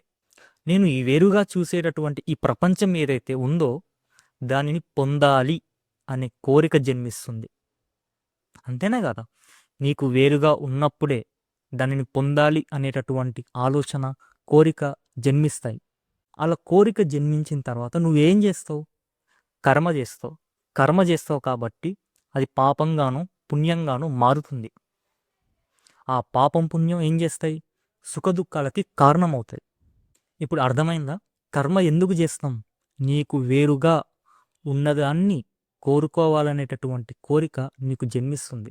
ఆ కోరిక వల్ల కర్మ చేస్తావు. అది అనుకూలిస్తే సుఖం, ప్రతికూలిస్తే దుఃఖం. మరి సర్వము ఈశ్వర స్వరూపమే అన్నప్పుడు నువ్వేంటి? నువ్వు కూడా ఈశ్వర స్వరూపానివే కదా. మరి అంతా ఈశ్వర స్వరూపమే అయినప్పుడు నువ్వు కూడా ఈశ్వర స్వరూపమైనప్పుడు అంతా నువ్వే కదా. అప్పుడు అంతా కూడా నీ స్వరూపమైనప్పుడు నువ్వు దేన్ని కోరుకుంటావు? నీ దాన్ని నువ్వే కోరుకుంటావా? నీ ఇంట్లో ఉన్న బీరువాలో ఉన్న పైసలు నువ్వే ఆశపడతావా? లేదే. పక్కనోళ్ళ ఇంట్లో నువ్వు ఆశపడతావు, కానీ నీ బీరువాలో ఉన్న డబ్బులు నువ్వేం పొందాలి, దొంగలించాలి అనేటువంటి ఆలోచన నీకు రాదు, ఎందుకంటే నీదే. అదే పరంగా ఈ సర్వము నువ్వే అయినప్పుడు ఈ సమస్త సర్వము సృష్టి ఏదైతే ఉందో అది నీ బీరువాలోనే ఉంది. ఇక నువ్వేం కోరుకుంటావు? ఆ సర్వము నువ్వే అయినప్పుడు, అంతా నువ్వే అయినప్పుడు నిన్ను నువ్వు ఏం కోరుకుంటావు చెప్పు నాకు? కోరికలు లేవు. కోరికలు లేవు కాబట్టి కర్మ లేదు. కర్మ లేదు కాబట్టి పాపం పుణ్యం లేదు. పాపం పుణ్యం లేదు కాబట్టి సుఖదుఖం లేదు. అర్థం చేసుకో. సనాతన ధర్మం అంటే గొప్పతనం అర్థం చేసుకో. హిందువుగా పుట్టడం అంత తేలిక విషయం కాదు. మన సనాతన ధర్మం యొక్క మూలాన్ని అర్థం చేసుకో ఫస్ట్. ఆ సనాతన ధర్మం ఏం చెప్తుంది? అసలు ఆత్మస్వరూపం అంటే ఏంటి? ఆ రాముడు, కృష్ణుడు అప్పుడు తెలుసుకో ఇవన్నీ. మీరు ఎంతసేపు రాముడు మాంసం తిన్నాడు, బ్రహ్మదేవుడు తన కూతుర్ని సరస్వతిని పెళ్లి చేసుకున్నాడు. ఏంది ఇవేనా ఎంతవరకు? ముందు ఆత్మస్వరూపం తెలుసుకో, మూలం తెలుసుకో. సనాతన ధర్మం అంటే ఏంటి, అది ఏం చెప్తుంది, అది తెలుసుకో. ఆ తరువాత నువ్వు ఎదిరించు లోకాన్ని, ఆ తర్వాత ప్రశ్నించు లోకాన్ని. ఎవరు నిన్ను ఆపుతాడో నేను చూస్తా. హిందువు అంటే చులకన అనుకుంటున్నారా? సనాతన ధర్మంలో ఉన్నంత జ్ఞానం మరే దాంట్లోనూ లేదు. అర్థం చేసుకోండి. హిందువుగా పుట్టడం నీ అదృష్టం, అది నువ్వు చేసుకున్న కర్మ, మంచి కర్మ. మరి హిందువుగా పుట్టిన తర్వాత కూడా నువ్వేం చేయాలి? అజ్ఞానంగా బ్రతుకుతున్నావా? మరి ఇంకెందుకు? మళ్ళీ ఏదో ఒక శరీరంలో పోయి పడతావు. అప్పుడు ఎక్కడ పుడతావు కూడా తెలియదు. కాబట్టి ఒకటే చెప్తున్నా, సర్వము ఈశ్వర స్వరూపమే. కరెక్టే, సర్వం ఈశ్వర స్వరూపమే. మరి ఆయన ఒకరికి సుఖం, ఒకరికి దుఃఖం ఇస్తున్నాడే. కొంతమంది పేదవాళ్ళు ఉన్నారు, వాళ్ళకి డబ్బు ఇచ్చి సహాయం చేయొచ్చు కదా. దేవుడు జోక్యం చేసుకోడు. ఎందుకు? అది ఎవడి కర్మ ఫలితం వాళ్ళదే. మీకు చెప్పా కర్మ సిద్ధాంతం. ఎవడి కర్మ ఫలితం వాడే అనుభవిస్తాడు. భగవంతుడు జోక్యం చేసుకోడు. చెప్తా, ముందు ముందు ఉంది. అయితే ఇప్పుడు సర్వము ఈశ్వర స్వరూపమైనప్పుడు నువ్వు దేన్ని కోరుకో. అప్పుడు కోరిక లేదు, కర్మ లేదు, పాపం పుణ్యం లేదు, సుఖం లేదు, దుఃఖం లేదు, స్వర్గం లేదు, నరకం లేదు, ఏమీ లేవు. ఇప్పుడు ఆ కోరిక జన్మించింది, అవునా? ఎందుకు జన్మించింది? నువ్వు నీ ప్రపంచం ఏదైతే ఉందో అది నీకు వేరుగా చూస్తున్నావు. అలా వేరుగా చూడడం వల్ల కోరిక అనేది జన్మించింది. ఆలోచించు. అదే నువ్వు అంతటా నీ స్వరూపమే చూస్తే కోరిక అనేది జన్మించదు. ఇప్పుడు మూలం ఎక్కడుంది? నువ్వు వేరుగా చూడడం వల్ల. ఆ వేరుగా చూడడం అంటే ఏంటి? అజ్ఞానం వల్ల. ఎప్పుడైతే నువ్వు సర్వము ఈశ్వర స్వరూపాన్ని చూస్తున్నావో, ఎప్పుడైతే నువ్వు అంత ఆత్మస్వరూపాన్ని చూస్తున్నావో అదే జ్ఞానం. ఆ జ్ఞానం ఉన్న వ్యక్తికి స్వర్గం లేదు, కోరికలు లేవు, నరకం లేదు, సుఖదుఖాలు లేవు, ఏమీ లేవు, అన్నీ ఎగిరిపోయినాయి. వాడికి కేవలం ఆత్మస్వరూపం మాత్రమే కనిపిస్తుంది. కానీ ఎప్పుడైతే నువ్వు ప్రపంచాన్ని వేరుగా చూస్తున్నావో, నీకు వేరుగా చూస్తున్నావో, అప్పుడే అదే అజ్ఞానం. అప్పుడే ఆ అజ్ఞానం వల్ల అప్పుడే నీకు కోరిక అనేది జన్మిస్తుంది. మూలం అక్కడుంది, నీ బుద్ధిలో ఉంది మూలం. అర్థమవుతుందా? ఒక ఎగ్జాంపుల్ చెప్తా. చీకట్లో నాకు పాము కనిపించింది, అవునా? నేను ఎప్పుడైతే జ్ఞానం పెట్టి చూస్తే అది తాడని అర్థమైంది. పాముగా చూసింది ఎవడు? నేను. తప్పెవరిది? నాది. తాడేమనదు, అరే నాయనా నేను తాడుగానే ఉన్నారా బాబు, నువ్వే నన్ను పాముగా చూస్తున్నావు, నా తప్పేముంది అందులో అని. అలాగే ఈశ్వరుడు అంటాడు, ఒరే నాయనా నేను తాడుగా ఎలా అయితే నిజస్వరూపంగా ఎలా అయితే ఉన్నానో అలాగే నేను ఈశ్వరునిగా నా స్వరూపంలో నేను ఉన్నాను. నువ్వే జగత్తుగా చూస్తున్నావు. నువ్వు ఆ పామును చూస్తున్నట్టు జగత్తుగా నువ్వు నన్ను చూస్తున్నావు. అది నీ తప్పు, బుద్ధిలో నీ తప్పు. దానికి నేనేం చేస్తాను? ఈశ్వరుడు అంటాడు. ఏం సమాధానం చెప్తావు? చెప్పు, ఏం సమాధానం చెప్తావు? అన్ని గ్రంథాలు, అన్ని పుస్తకాలు, ప్రతి ఒక్కటి సర్వం ఈశ్వరుడే, సర్వం ఆ పరమాత్మే అని చెప్తుంటే నువ్వు ఈ జగత్తుగా చూసి, ఈ జగత్తుగా నీకు వేరుగా చూసి కోరిక జన్మించుకొని అజ్ఞానంతో ఉండి కర్మలు చేసి, ఆ కర్మ వల్ల పాపపుణ్యాలు చేసి దానివల్ల సుఖదుఖాలు అనుభవించి అంతా నువ్వు తెచ్చుకున్నదే అయితే నువ్వు మళ్ళీ దేవుణ్ణి ప్రశ్నిస్తావేంటి? ఆయన చెప్తుంది ఒకటే, అరే నాయనా అంతా నేనేరా బాబు అని. నువ్వు వినట్లేదు. అర్థం చేసుకో. బీజం ఎక్కడుంది? నీ బుద్ధిలో ఉంది. నీ బుద్ధిలో ఏముంది? అజ్ఞానం ఉంది. ఆ అజ్ఞానాన్ని తొలగించు. సర్వము ఆత్మస్వరూపమే, నీ స్వరూపమే అని చూడు. అలా చూసినప్పుడు నీ కోరికలు ఉండవు. కొంతమంది మహానుభావులు ఎలాంటి ఆశలు, ఆ కోరికలు ఉండవు. ఎందుకు? వాళ్ళంతటా ఆత్మస్వరూపాన్ని చూస్తారు కాబట్టి వాళ్ళకి ఎలాంటి కోరికలు ఉండవు. అయితే మరి డబ్బు సంపాదించాలి కదా, బ్రతకాలి కదా, తినాలి కదా, మన జీవనం కొనసాగించాలి కదా, మరి దానికైనా కర్మలు చేయాలి కదా అంటావా? అవును, కర్మలు చేయాలి. బ్రతకడం కోసం మాత్రమే కర్మలు చేయాలి, కానీ అదే జీవితం అని అనుకొని మాత్రం చేయొద్దు. అది అజ్ఞానం. నీకు ఎప్పుడైతే అంతటా ఈశ్వర స్వరూపం నీకు కనిపిస్తుందో, నువ్వు కనిపించినా కూడా నువ్వు తింటావు, ఆకలి అవుతుంది, బ్రతుకుతావు, నిద్రపోతావు, అన్నీ చేస్తావు. కానీ నీ బుద్ధిలో ఏముంటుంది? ఆత్మస్వరూపం అనే దృష్టి ఉంటుంది. అజ్ఞానంలో ఉండవు. నువ్వు డబ్బు సంపాదించినా అదంతా భగవంతుడే. నువ్వు తినే పదార్థము భగవంతుడే. తినే నువ్వు భగవంతుడే. ఆ తినేటటువంటి ఆ ప్రాసెస్ ఏదైతే ఉందో ఆ క్రియ అది భగవంతుడే. కర్త, కర్మ, క్రియ ఇది కూడా త్రిపుటే, అది భగవంతుడే. అన్నీ చెయ్యి, కానీ ఆత్మజ్ఞానం అనేటటువంటి దృష్టితో చెయ్యి. అంతటా ఈశ్వర స్వరూపమే అనేటటువంటి దృష్టితో చెయ్యి. అప్పుడు నిన్ను ఏది ఆపదు. కనుక మూడవ మంత్రం ఏం చెప్తుందంటే, ఇలాంటి వాళ్ళు ఎవరైతే ఉంటారో, సహజ కర్మలు చేస్తూ అసలు ఇష్టం వచ్చినట్టు బ్రతుకుతూ ఎవరైతే ఉంటారో, వీళ్ళు అలాంటి శరీరాలు ధరిస్తారు. కాబట్టి అలా ఉండకరా బాబు, ఆత్మస్వరూపాన్ని తెలుసుకో అని చెప్తుంది. సరే, అంతా బాగానే ఉంది. ఆత్మస్వరూపం ఆత్మస్వరూపం అని అంటున్నాం. అసలు ఆత్మస్వరూపం అంటే ఏంటి? అది ఎలా ఉంటుంది? సరే, అంతటా ఈశ్వర స్వరూపాన్ని చూడు అంటున్నాం, ఆత్మస్వరూపాన్ని చూడు అని అంటున్నాం. అసలు అది ఎలా చూడాలి?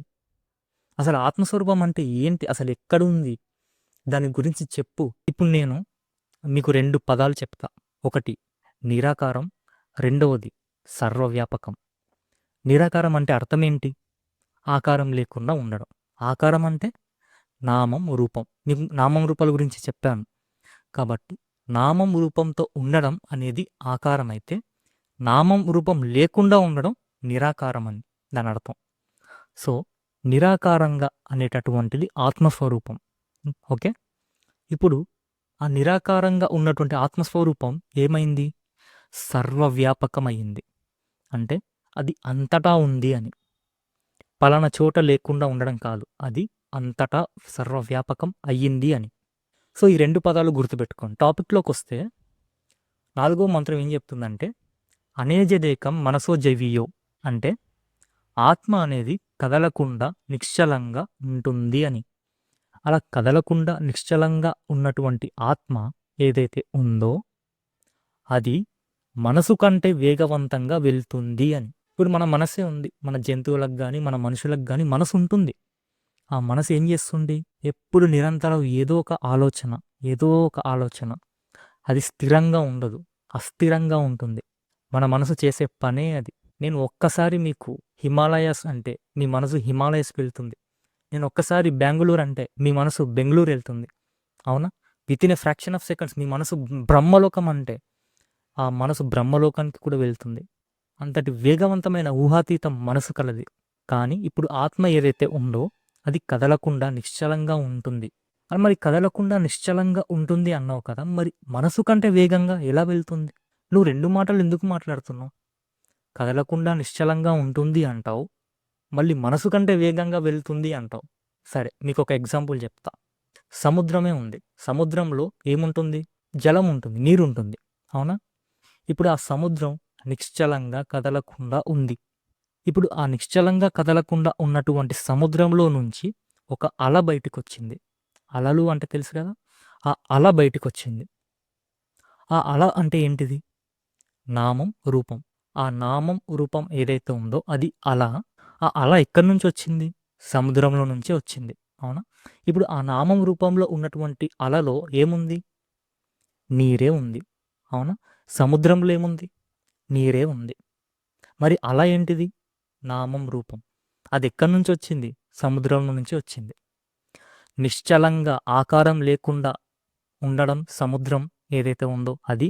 అదేవిధంగా నిశ్చలంగా కదలకుండా ఉన్నటువంటి సముద్రంలో నుంచి నామరూపాత్మకమైన అల ఎలా అయితే బయటకు వచ్చిందో, అదేవిధంగా నిశ్చలంగా కదలకుండా ఉన్నటువంటి ఆత్మస్వరూపం ఏదైతే ఉందో అందులో నుంచి ఈ సృష్టి అనేది బయటకు వచ్చింది. అర్థమవుతుందా? నేను ఇక్కడి నుంచి ఈ వీడియో నుంచి నేను డోస్ అనేది పెంచుతా. నా మాటలు, పదాలు, నేను చెప్పబోయే జ్ఞానం ఇంకా కొంచెం ఎక్కువ అవుతుంది. కాబట్టి మీరు జాగ్రత్తగా వినాలి, అర్థం చేసుకోవాలి. సరేనా?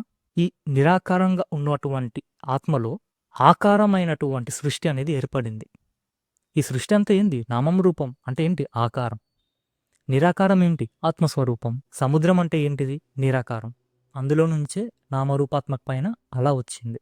ఇప్పుడు అలా అనుకుంటుందంట. అలా ఏమనుకుంటుంది? నాకు ఈ చోటు బాగాలేదు, నేను ఇక్కడి నుంచి పలానా చోటుకి వెళ్తాను అనుకుంటుంది. అలా అని చెప్పి అది ఇక్కడి నుంచి పలానా చోటుకి వెళ్తుంది. అలా వెళ్ళిన తర్వాత ఆ చోటు కూడా ఏముంటుంది? నీరే ఉంటుంది, జలమే ఉంటుంది. అప్పుడు అలా అనుకుంటుంది, ఓ ఇక్కడ ఆల్రెడీ నీరే ఉంది అని అనుకుంటుంది. షాక్ అవుతుంది. నేను సర్వవ్యాపకం అనే ఒక మాట చెప్పాను, అవునా? ఇప్పుడు ఏదైతే ఆత్మస్వరూపం ఉందో అది సర్వవ్యాపకం. ఇప్పుడు నేనే ఉన్నా. నేను హైదరాబాద్‌లో ఉన్నా. హైదరాబాద్ నుంచి బెంగుళూరు వెళ్ళాలి. ఇప్పుడు హైదరాబాద్ నుంచి బెంగుళూరు నేను వెళ్తా. కానీ ఎప్పుడైతే నేను ఆత్మస్వరూపం అనేది సర్వవ్యాపకం అన్నానో, అది హైదరాబాద్‌లోనూ ఉంటుంది, బెంగుళూరులో కూడా ఉంటుంది. అవునా కదా? ఇప్పుడు హైదరాబాద్‌లో ఉంది, బెంగుళూరులో ఉంది, సమస్త ప్రపంచము ఉంది, సమస్త బ్రహ్మాండాలు ఉంది కాబట్టి, అది సమస్తంగా వ్యాపించిపోయింది కాబట్టి, అది ఆత్మ ఇక్కడి నుంచి అక్కడికి, అక్కడి నుంచి ఇక్కడికి వెళ్ళడం అనేది ఉండదు. అర్థమైందా? అది వెళ్ళడం అనేది ఉండదు దానికి. ఎందుకంటే సర్వము ఆత్మే కాబట్టి, అది ఇక్కడి నుంచి అక్కడికి, ఇక్కడి నుంచి అక్కడికి వెళ్ళడం ఏంటి? మాట అనేది ఉండదు. ఆ మాటే రాదు. సర్వవ్యాపకం అంటే అర్థమైందా? సమస్తము వ్యాపించి ఉంది. కాబట్టి అది పలానా చోటు వెళ్ళడం గాని, పలానా చోటు లేకుండా ఉండడం గాని ఉండదు. ఇప్పుడు సముద్రం ఏదైతే ఉందో, ఆ సముద్రంలో నుంచే అల అనేది బయటకొచ్చింది. ఆ అల అనేది ఏంటిది? నామం, రూపం. ఓకే. అందులో ఏముంది? నీరే ఉంది. అదే విధంగా ఈ సమస్త జగత్తు ఏదైతే ఉందో, అది నిరాకారమైనటువంటి ఆత్మలో నుంచి బయటికొచ్చి నామరూపాలుగా కనిపిస్తుంది. కానీ వాస్తవానికి అదేంటిది? ఆత్మస్వరూపమే.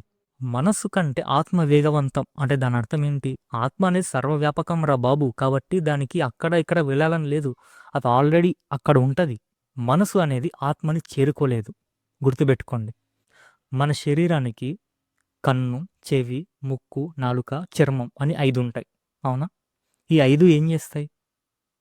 మనసు చెప్పిన మాట వింటాయి. అంటే ఇప్పుడు మనసు ఉండి కళ్ళు మూసుకో అంటే కళ్ళు మూసుకుంటుంది. కళ్ళు తెరువు అంటే కళ్ళు తెరుస్తుంది. చెయ్యి లేపు అంటే చెయ్యి లేస్తుంది. అది ఎవరు చెప్తున్నారు? ఆ ఆర్డర్ ఎవరు ఇస్తున్నారు? మనసు. మనసు ఎవరి మాట వింటుంది? బుద్ధి మాట వింటుంది. మనసు కూడా బుద్ధి ఆధీనంలోనే ఉంటుంది. అందరూ మనసు మాట విను, మనసు మాట విను అంటారు. వినాల్సింది మనసు మాట కాదు. వినాల్సింది బుద్ధి మాట. మనసు కూడా బుద్ధి ఆధీనంలోనే ఉంటుంది. ఒక ఎగ్జాంపుల్ చెప్తా. ఇప్పుడు నేనున్నా. నేను నా ఫ్రెండ్స్‌తో బయటికెళ్ళా. ఎప్పుడు? సాటర్‌డే రోజు. ఓకే. సాటర్‌డే రోజు నైట్ నేను మా ఫ్రెండ్స్‌తో బయటికెళ్ళా. అక్కడ వాళ్ళు మంచిగా బీరేస్తున్నారు, తాగుతున్నారు, నాన్ వెజ్ తింటున్నారు. కానీ ఆ రోజు నేను తినను. సాటర్‌డే రోజు నేను తినను. కానీ ఆ ఫుడ్ చూసి, ఆ డ్రింక్స్ చూసి నాకు బాగా టెంప్ట్ అయిపోయా. తాగాలి, తినాలి అనేటటువంటి ఆలోచన నాకొచ్చింది. నా మనసు బాగా దాన్ని స్వీకరించాలి అని బాగా టెంప్ట్ అయిపోయింది నా మనసు. అప్పుడు బుద్ధి అంటుంది, "ఓ మనసా, నువ్వు వాడినెందుకు చెడగొడుతున్నావు? వాడు ఈరోజు తినడు. నువ్వు అన్నీ మూసుకొని కూర్చో" అని బుద్ధి చెప్తుంది. అప్పుడు నువ్వేం చేస్తావు? బుద్ధి మాట వింటావు. ఆ మనసు ఏమైపోతుంది? అన్నీ మూసుకొని కూర్చుంటుంది. అంటే మనసు కూడా బుద్ధి మాట వినాలి. మనసు కంటే పైనున్నది బుద్ధి. నువ్వు వినాల్సింది బుద్ధి మాట, మనసు మాట కాదు. ఆ బుద్ధి తర్వాత ఆత్మ ఉంటుంది. ఇంద్రియాలు, మనసు, బుద్ధి, ఆ పైన ఆత్మ. ఈ ఇంద్రియాలు ఏవైతే ఉన్నాయో, మనసు ఏవైతే ఉన్నాయో, బుద్ధి ఏదైతే ఉందో, అది ఆత్మస్వరూపాన్ని చేరుకోలేవు, తెలుసుకోలేవు. నువ్వు వీటికి అతీతంగా ఆలోచించాలి. అప్పుడే నువ్వు ఆత్మస్వరూపాన్ని గుర్తించగలుగుతావు. అందుకే సాధనలు, ఉపాసనలు వచ్చాయి. ఈ సాధనలు, ఉపాసనలు ఎందుకొచ్చాయి అంటే, నువ్వు నీ మనస్సుని, ఇంద్రియాలని, బుద్ధిని స్థిరంగా ఉంచగలుగుతావు అని దానర్థం. స్థిరత్వం లేకుండా ఆత్మజ్ఞానం అనేది సిద్ధించదు. కాబట్టి ఈ 4గో మంత్రం ఏం చెప్తుంది? అరే, ఆత్మ ఏదైతే ఉందో అది మనసు కంటే వేగవంతమైనది. దానికి అక్కడ, ఇక్కడ, ఇక్కడ వెళ్ళాలని ఏముండదు. అది సర్వవ్యాపకం. అది సర్వవ్యాపకం. అదేవిధంగా నిరాకారం, నిశ్చలంగా కదలకుండా ఉంటుంది. కదలకుండా ఉంటుంది, కదిలేలా కూడా ఉంటుంది. ఇప్పుడు సముద్రం ఏదైతే ఉందో అది నిశ్చలంగా కదలకుండా ఉంది. ఆ సముద్రం నుంచే అల అనేది బయటకొచ్చింది. ఆ అల ఏం చేస్తుంది? అటు ఇటు, అటు ఇటు టంగు టంగు అని తిరుగుతుంది. అవునా? ఆ తిరిగేదేంటి? సముద్రమే. సముద్రం కదలకుండా ఉండగలదు. అలగా మారి కదిలేలా మారుతుంది. కదిలేలా కూడా ఉండగలదు. అదేవిధంగా ఆత్మస్వరూపం ఏదైతే ఉందో అది కదలకుండా నిరాకారంగా ఉండగలదు. సృష్టిగా ఏర్పడి కదిలేలా కూడా ఉంటుంది. సృష్టి, స్థితి, లయలు ఇవన్నీ కూడా చేస్తూ ఉంటుంది అని దాని అర్థం. అది 2 విధాలుగా ఉంటుంది. అదేవిధంగా అది సర్వవ్యాపకం. ఈ ఆత్మను మన ఇంద్రియాలు, మనస్సు, బుద్ధి పట్టుకోలేవు, చేరుకోలేవు.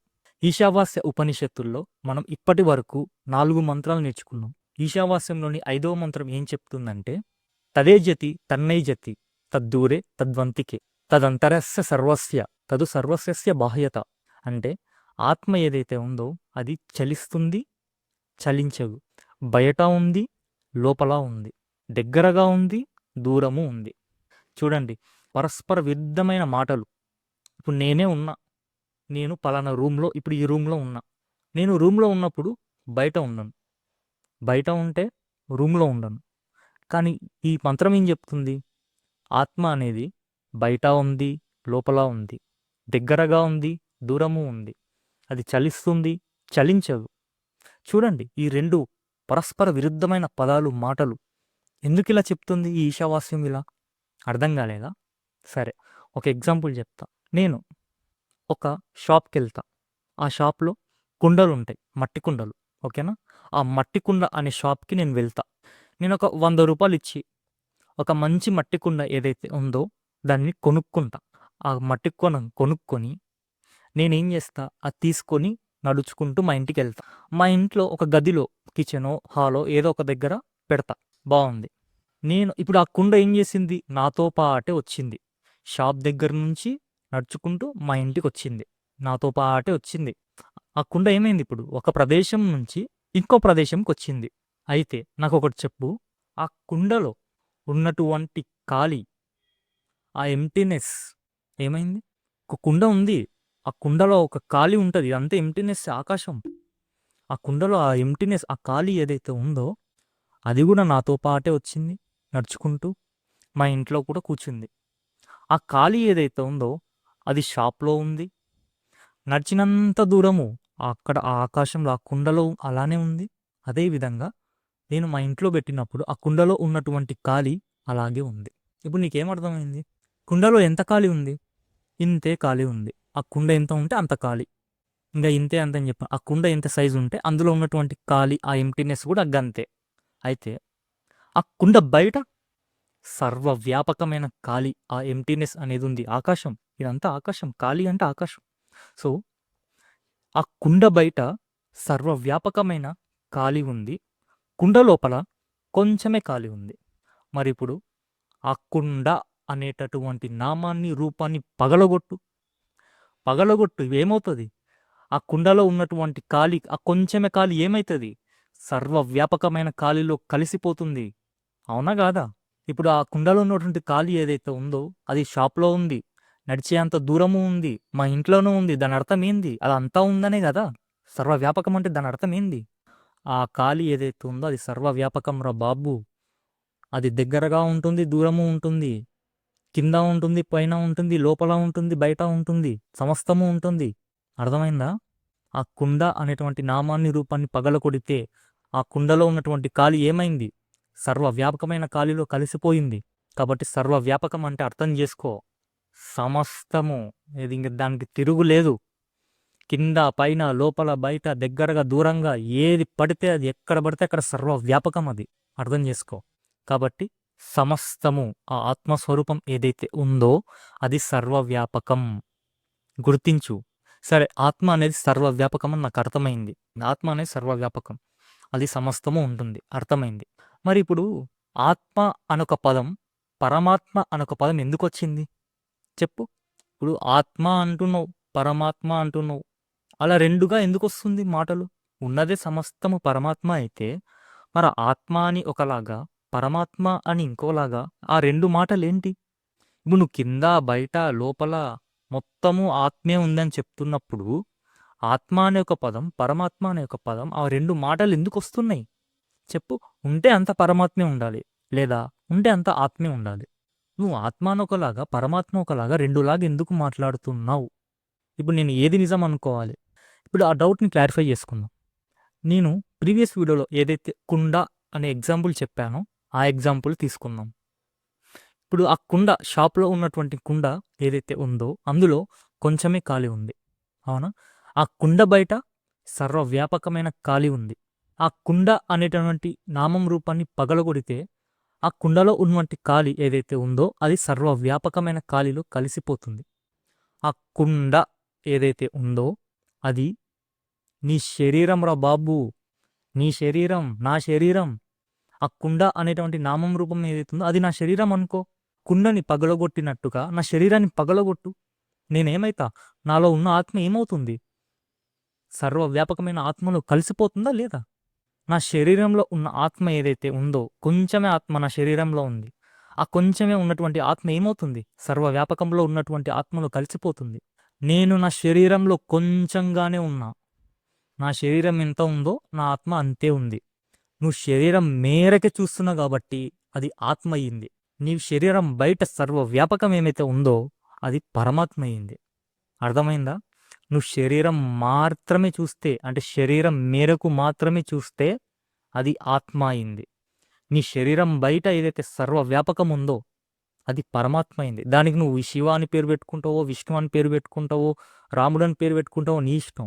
నువ్వు నీ శరీరం బయటికి ఏదైతే సర్వవ్యాపకమైన ఈశ్వరుడు ఏదైతే ఉన్నాడో ఆయన నువ్వు పరమాత్మ అనుకుంటున్నావు. నీ శరీరం లోపల ఏదైతే ఆత్మగా కొంచెమే ఉందో అది ఆత్మయి కూర్చుంది. పదాలు వేరేనే, కానీ ఆత్మ పరమాత్మ అనే పదాలు మాటలు వేరేనే.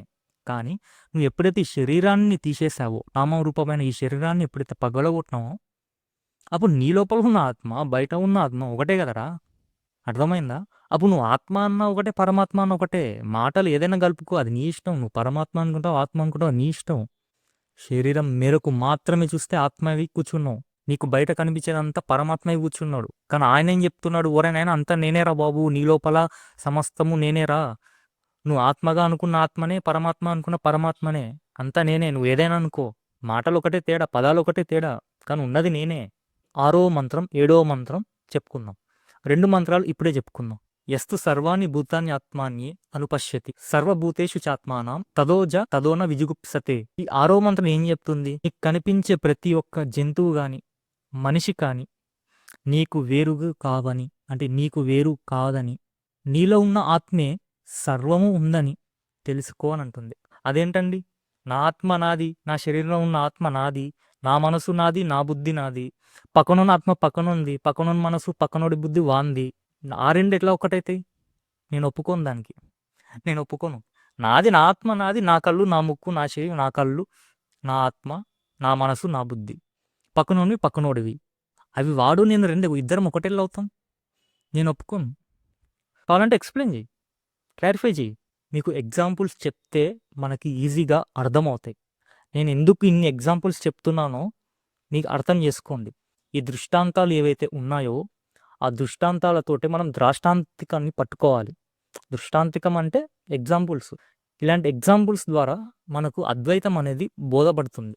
అందుకే నేను ప్రతి వీడియోలో ఎగ్జాంపుల్స్ చెప్తూ ఉంటున్నాను. అలా మనకి ఈజీగా అర్థమవుతుంది కాబట్టి. నేను ఒక కుండ ఉంది, నేను ఒక కుండ అని ఓ 5 కుండలు తీసుకుందాం. ఒక 5 కుండలు తీసుకుందాం. 5 కుండలు నేను లైన్గా పెట్టు. 1 2 3 4 5 ఇలా లైన్గా పెట్టు. ఇప్పుడు ఆ ఒక మొదటి కుండలో ఏదైతే ఖాళీ ఉందో అదే ఖాళీ రెండో కుండలో ఉంది. రెండో కుండలో ఏదైతే ఖాళీ ఉందో అదే ఖాళీ మూడో కుండలో ఉంది. మూడో కుండలో ఏదైతే ఖాళీ ఉందో 4 5 కుండలో అదే ఖాళీ. ఈ 5 కుండల్లో ఉన్నటువంటి ఖాళీ బయట సర్వవ్యాపకమైన ఖాళీయే ఉంది. బయట అదే ఉంది, 5 కుండలలో ఏదైతే ఖాళీ ఉందో అదే ఉంది. అవునా కాదా? ఇప్పుడు 5 కుండల్ని పగలగొట్టు, ఏమవుతుంది? ఆ 5 కుండలు కూడా బయట ఉన్న ఆత్మలో కలిసిపోతుంది, ఖాళీలో కలిసిపోతుంది. ఆ కుండనే నువ్వు, ఆ రెండో కుండనే నీ పక్కనోడు, ఆ మూడో కుండ ఇంకో పక్కనోడు. ఆ కుండలో ఎలా అయితే ఖాళీ ఉందో నీలో ఉన్న ఆత్మనే పక్కనోడి శరీరంలో ఉంది, పక్కనోడి శరీరంలో ఆ పక్కనోడి శరీరంలో ఉంది. అదే ఆత్మ. నీ ఆత్మే జంతువులో ఉందిరా నాయన. అదే ఆత్మ, నీ ఆత్మే, నువ్వే ఆ జంతువులో ఉంది. ఆ జంతువులో ఉన్న ఆత్మ ఇంకో జంతువులో ఉంది. ఆ 5 కుండలు పగలగొట్టినట్టు నీ పక్కనోడి శరీరాన్ని, నీ శరీరాన్ని, జంతువు శరీరాన్ని తీసేసేయి. ఉన్నదేంటి? సర్వవ్యాపకమైన ఆత్మనే ఉంది. సర్వవ్యాపకమైన ఆత్మ నీలోనూ ఉంది, అందరిలోనూ ఉంది, అన్ని శరీరాల్లో ఉంది, సమస్త జంతువుల్లో, సమస్త మానవుల్లో, నీలో, అలానే బయట మొత్తము వ్యాపించి ఉంది. నువ్వు శరీరం మేరకే చూస్తే నువ్వు గింతే అయి కూర్చుంటావు. నువ్వు శరీరం మేరకే చూస్తున్నావు కాబట్టి నువ్వు సపరేట్ అయిపోయావు. సర్వమైన ఆత్మలో నుంచి నువ్వు సపరేట్ అయిపోయావు. ఎందుకు? నువ్వు శరీరం మేరకే చూస్తున్నావు కాబట్టి. ఆ పక్కనోడు అంతే, వాడు ఆ శరీరం మేరకే చూస్తున్నాడు ఆ ఆత్మని. అందుకే సమస్తాన్ని చూడలేకపోతున్నాడు. ఆ ఏదైతే జంతువు ఉందో ఆ జంతువు కూడా అంతే. ఆ జంతువు ఏదైతే శరీరం ఉందో అది దాని శరీరం వరకే చూసుకుంటుంది తన ఆత్మని. ఇప్పుడు ఆ కుండ ఏదైతే ఉందో ఆ కుండ ఏమనుకుంటుంది? ఓ నేను ఇంతే ఖాళీని, నేను ఈ కుండ ఎంత సైజు ఉన్నానో నేను అంతే సైజుని. ఓ నాకంటే బయట చాలా ఉంది, చాలా వ్యాపకమైన ఖాళీ ఉంది, నేను కొంచెమే ఖాళీ ఉన్నా అని బాధపడుతు. అలాగే నువ్వెందుకు బాధపడుతున్నావు? నువ్వు కూడా అంతే. నువ్వు శరీరం మేరకే చూసుకుంటున్నాడు నీ ఆత్మని. పక్కనోడు కూడా అంతే. పక్కనోడు శరీరం మేరకే చూసుకుంటున్నాడు తన ఆత్మని. అందుకే భేదాలు వచ్చాయి. ఓ వానాత్మ, నా ఆత్మ, ఆ పక్కనోడాత్మ. ఇన్ని ఆత్మలు ఉన్నాయా? ఇన్ని ఆత్మలు ఎందుకుంటాయి రా బాబు? సర్వము ఒకటే ఆత్మ అయినప్పుడు ఇన్ని ఆత్మలు ఎందుకుంటాయి? ఉండవు. ఎందుకున్నాయి ఇన్ని ఆత్మలు? నువ్వు శరీరం మేరకే చూస్తున్నావు కాబట్టి ఇన్ని ఆత్మలు ఉన్నాయి. ఆ కుండలు బద్దలు కొట్టినట్టుగా నువ్వు నీ శరీరాన్ని పగలగొట్టు, అప్పుడు అందరి ఆత్మలు ఒకటే కదా. సర్వవ్యాపకమైన ఆత్మ ఏదైతే ఉందో అదంతా ఒకటే కదా. అలా సర్వవ్యాపకమైన ఆత్మలు కలిసిపోయినప్పుడు నువ్వే పరమాత్మ, ఆ పరమాత్మ అన్న ఆత్మ అన్న ఒకటే. అవునా కాదా? ఈ ఆత్మ ఏదైతే ఉందో అది నీలోనూ ఉంది, అందరి జీవుల్లోనూ ఉంది, సమస్త జీవుల్లోనూ ఆత్మను ఉంది. కాబట్టి సమస్త జీవుల్లో ఉన్న ఆత్మని నీ ఆత్మగా భావించు. నీలో ఉన్న ఆత్మ ఏదైతే ఉందో అది సమస్తమైన జీవుల్లోనూ ఉంది అని తెలుసుకో. అది 6వ మంత్రం చెప్తుంది. ఏమి జ్ఞానం, ఏమి జ్ఞానం అసలు! మన ఈశావాస ఉపనిషత్తుల్లోనే ఇంత జ్ఞానం ఉంటే వేదాలు, శాస్త్రాలు, ఇంకా ఎన్ని ఉపనిషత్తులు ఉన్నాయో. దక్షిణామూర్తి స్తోత్రం ఉంది, అది ఎక్సలెంట్. ఆ దక్షిణామూర్తి స్తోత్రం చెప్తా. నేను నా నెక్స్ట్ దక్షిణామూర్తి స్తోత్రమే అనుకుంటున్నా. అది గాన మీకు అర్థమైతే ఆ దక్షిణామూర్తి స్తోత్రం, అందులో ఉన్నటువంటి జ్ఞానం అమోఘం. అసలు అర్థం చేసుకో. నీలో ఉన్న ఆత్మ ఏదైతే ఉందో అదే ఆత్మ సమస్త జీవుల్లోనూ ఉంది. నీ ఆత్మే సమస్త జీవుల్లోనూ ఉంది. అలా భావించు. భావించేదేంటి? అది నిజమే, అదే నిజం. కాబట్టి గుర్తించు. భావించొద్దు అనొద్దు, గుర్తించు అనాలి. కాబట్టి గుర్తించు. సమస్తము నువ్వే. కాబట్టి సమస్తము నువ్వే అయినప్పుడు నీకు ద్వేషం ఉండదు, కోపం ఉండదు. ఒకరి మీద ద్వేషం వస్తుందా? నువ్వు ఎప్పుడైతే అది కూడా నేనే అని తెలిస్తే నువ్వు ఎందుకు తిట్టుకుంటావు, ఎందుకు తిడతావు అని పక్కనోని మీద నువ్వు ద్వేషింపవు, కోపాలు పెట్టుకో, ఏమీ చేయవు. ఎందుకు? నీకు తెలుసు అది నేనే అని నీకు తెలుసు కాబట్టి. సర్వము నీ ఆత్మనే చూసుకుంటున్నప్పుడు నువ్వు పక్కనోని ఎందుకు ద్వేషిస్తావు? ద్వేషించవు. ఒక జంతువుని ఎందుకు కొట్టవు. అది నువ్వే కాబట్టి నీకు తెలుస్తుంది, దాన్ని కొట్టవు. సమస్తము అన్ని జీవులలో నీ ఆత్మని గుర్తించు. అలా గుర్తించిన వాడికి ద్వేషం ఉండదు. ఈ 6-7 మంత్రాలు ఏం చెప్తున్నాయంటే, అరే బాబు, సమస్తమైన ఆత్మ ఏదైతే ఉందో అది నీ శరీరంలో ఉంది, పక్కనోడి శరీరంలో ఉంది, పక్కన జంతువులలో ఉంది. కాబట్టి అంతా కూడా నీ ఆత్మే అని గుర్తించు. నువ్వే అన్నిట్లోనూ ఉన్నావని గుర్తించు. సరే, అర్థమైందా? ఇప్పుడు ఆత్మ అనొక పదం, పరమాత్మ అనొక పదం ఎందుకు వచ్చింది? నువ్వు ఆత్మగా ఎందుకు అనుకుంటున్నావు? శరీరం మేరకే ఉన్నావు కాబట్టి ఆత్మ అనుకుంటున్నావు.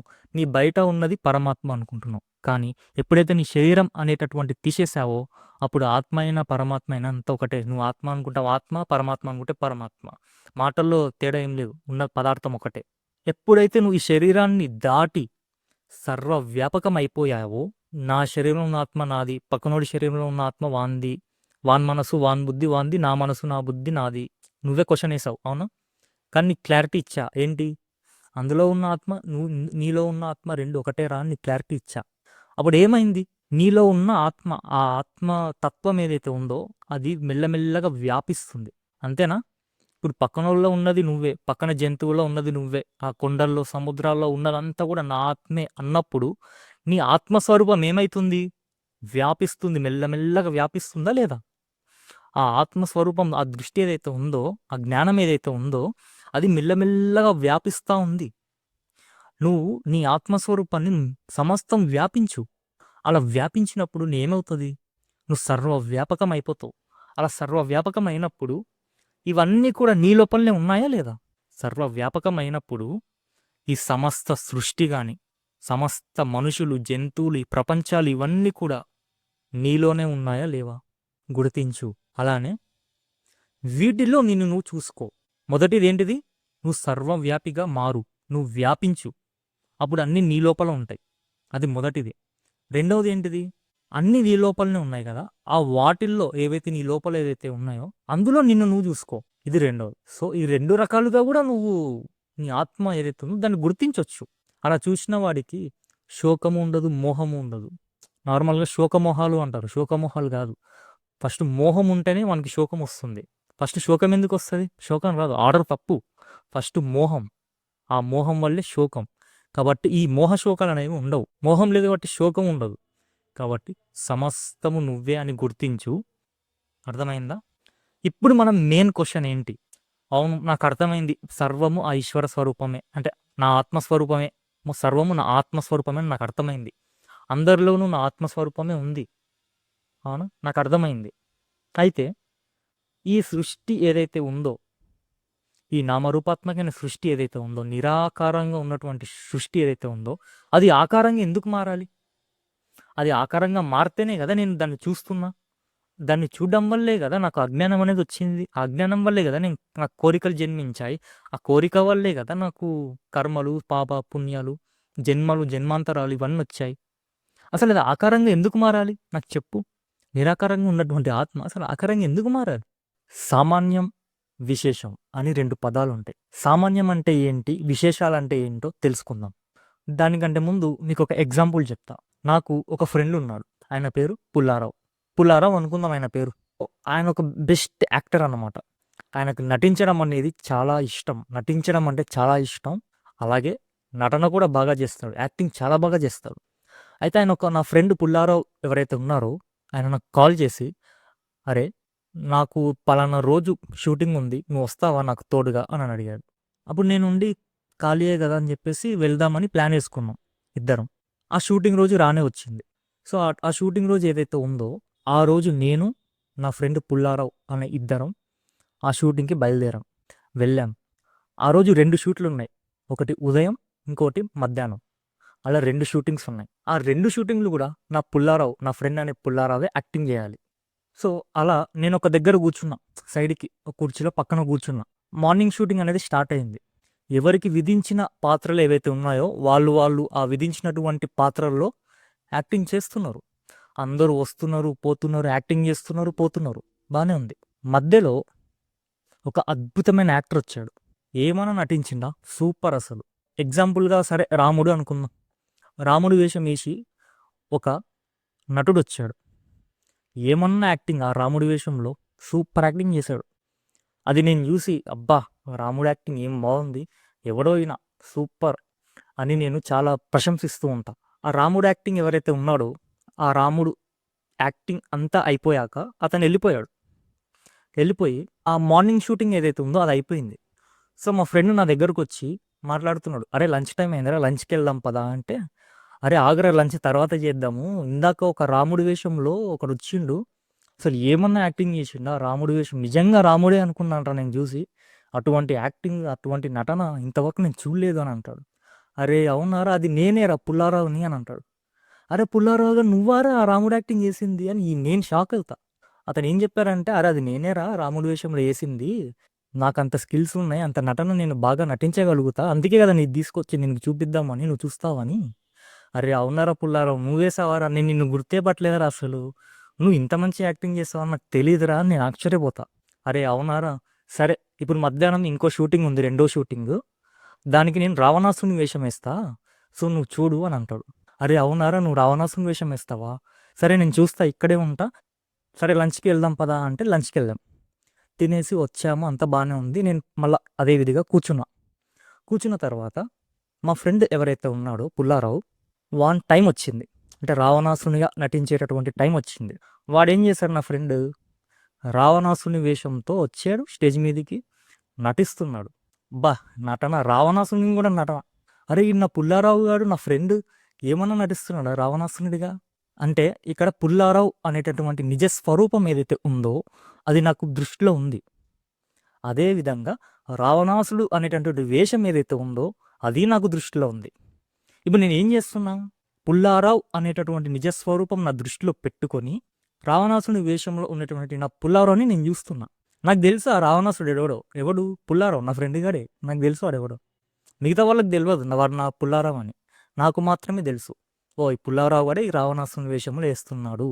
కానీ అందరూ రావణాసురుడు, రావణాసురుడు అనుకుంటారు.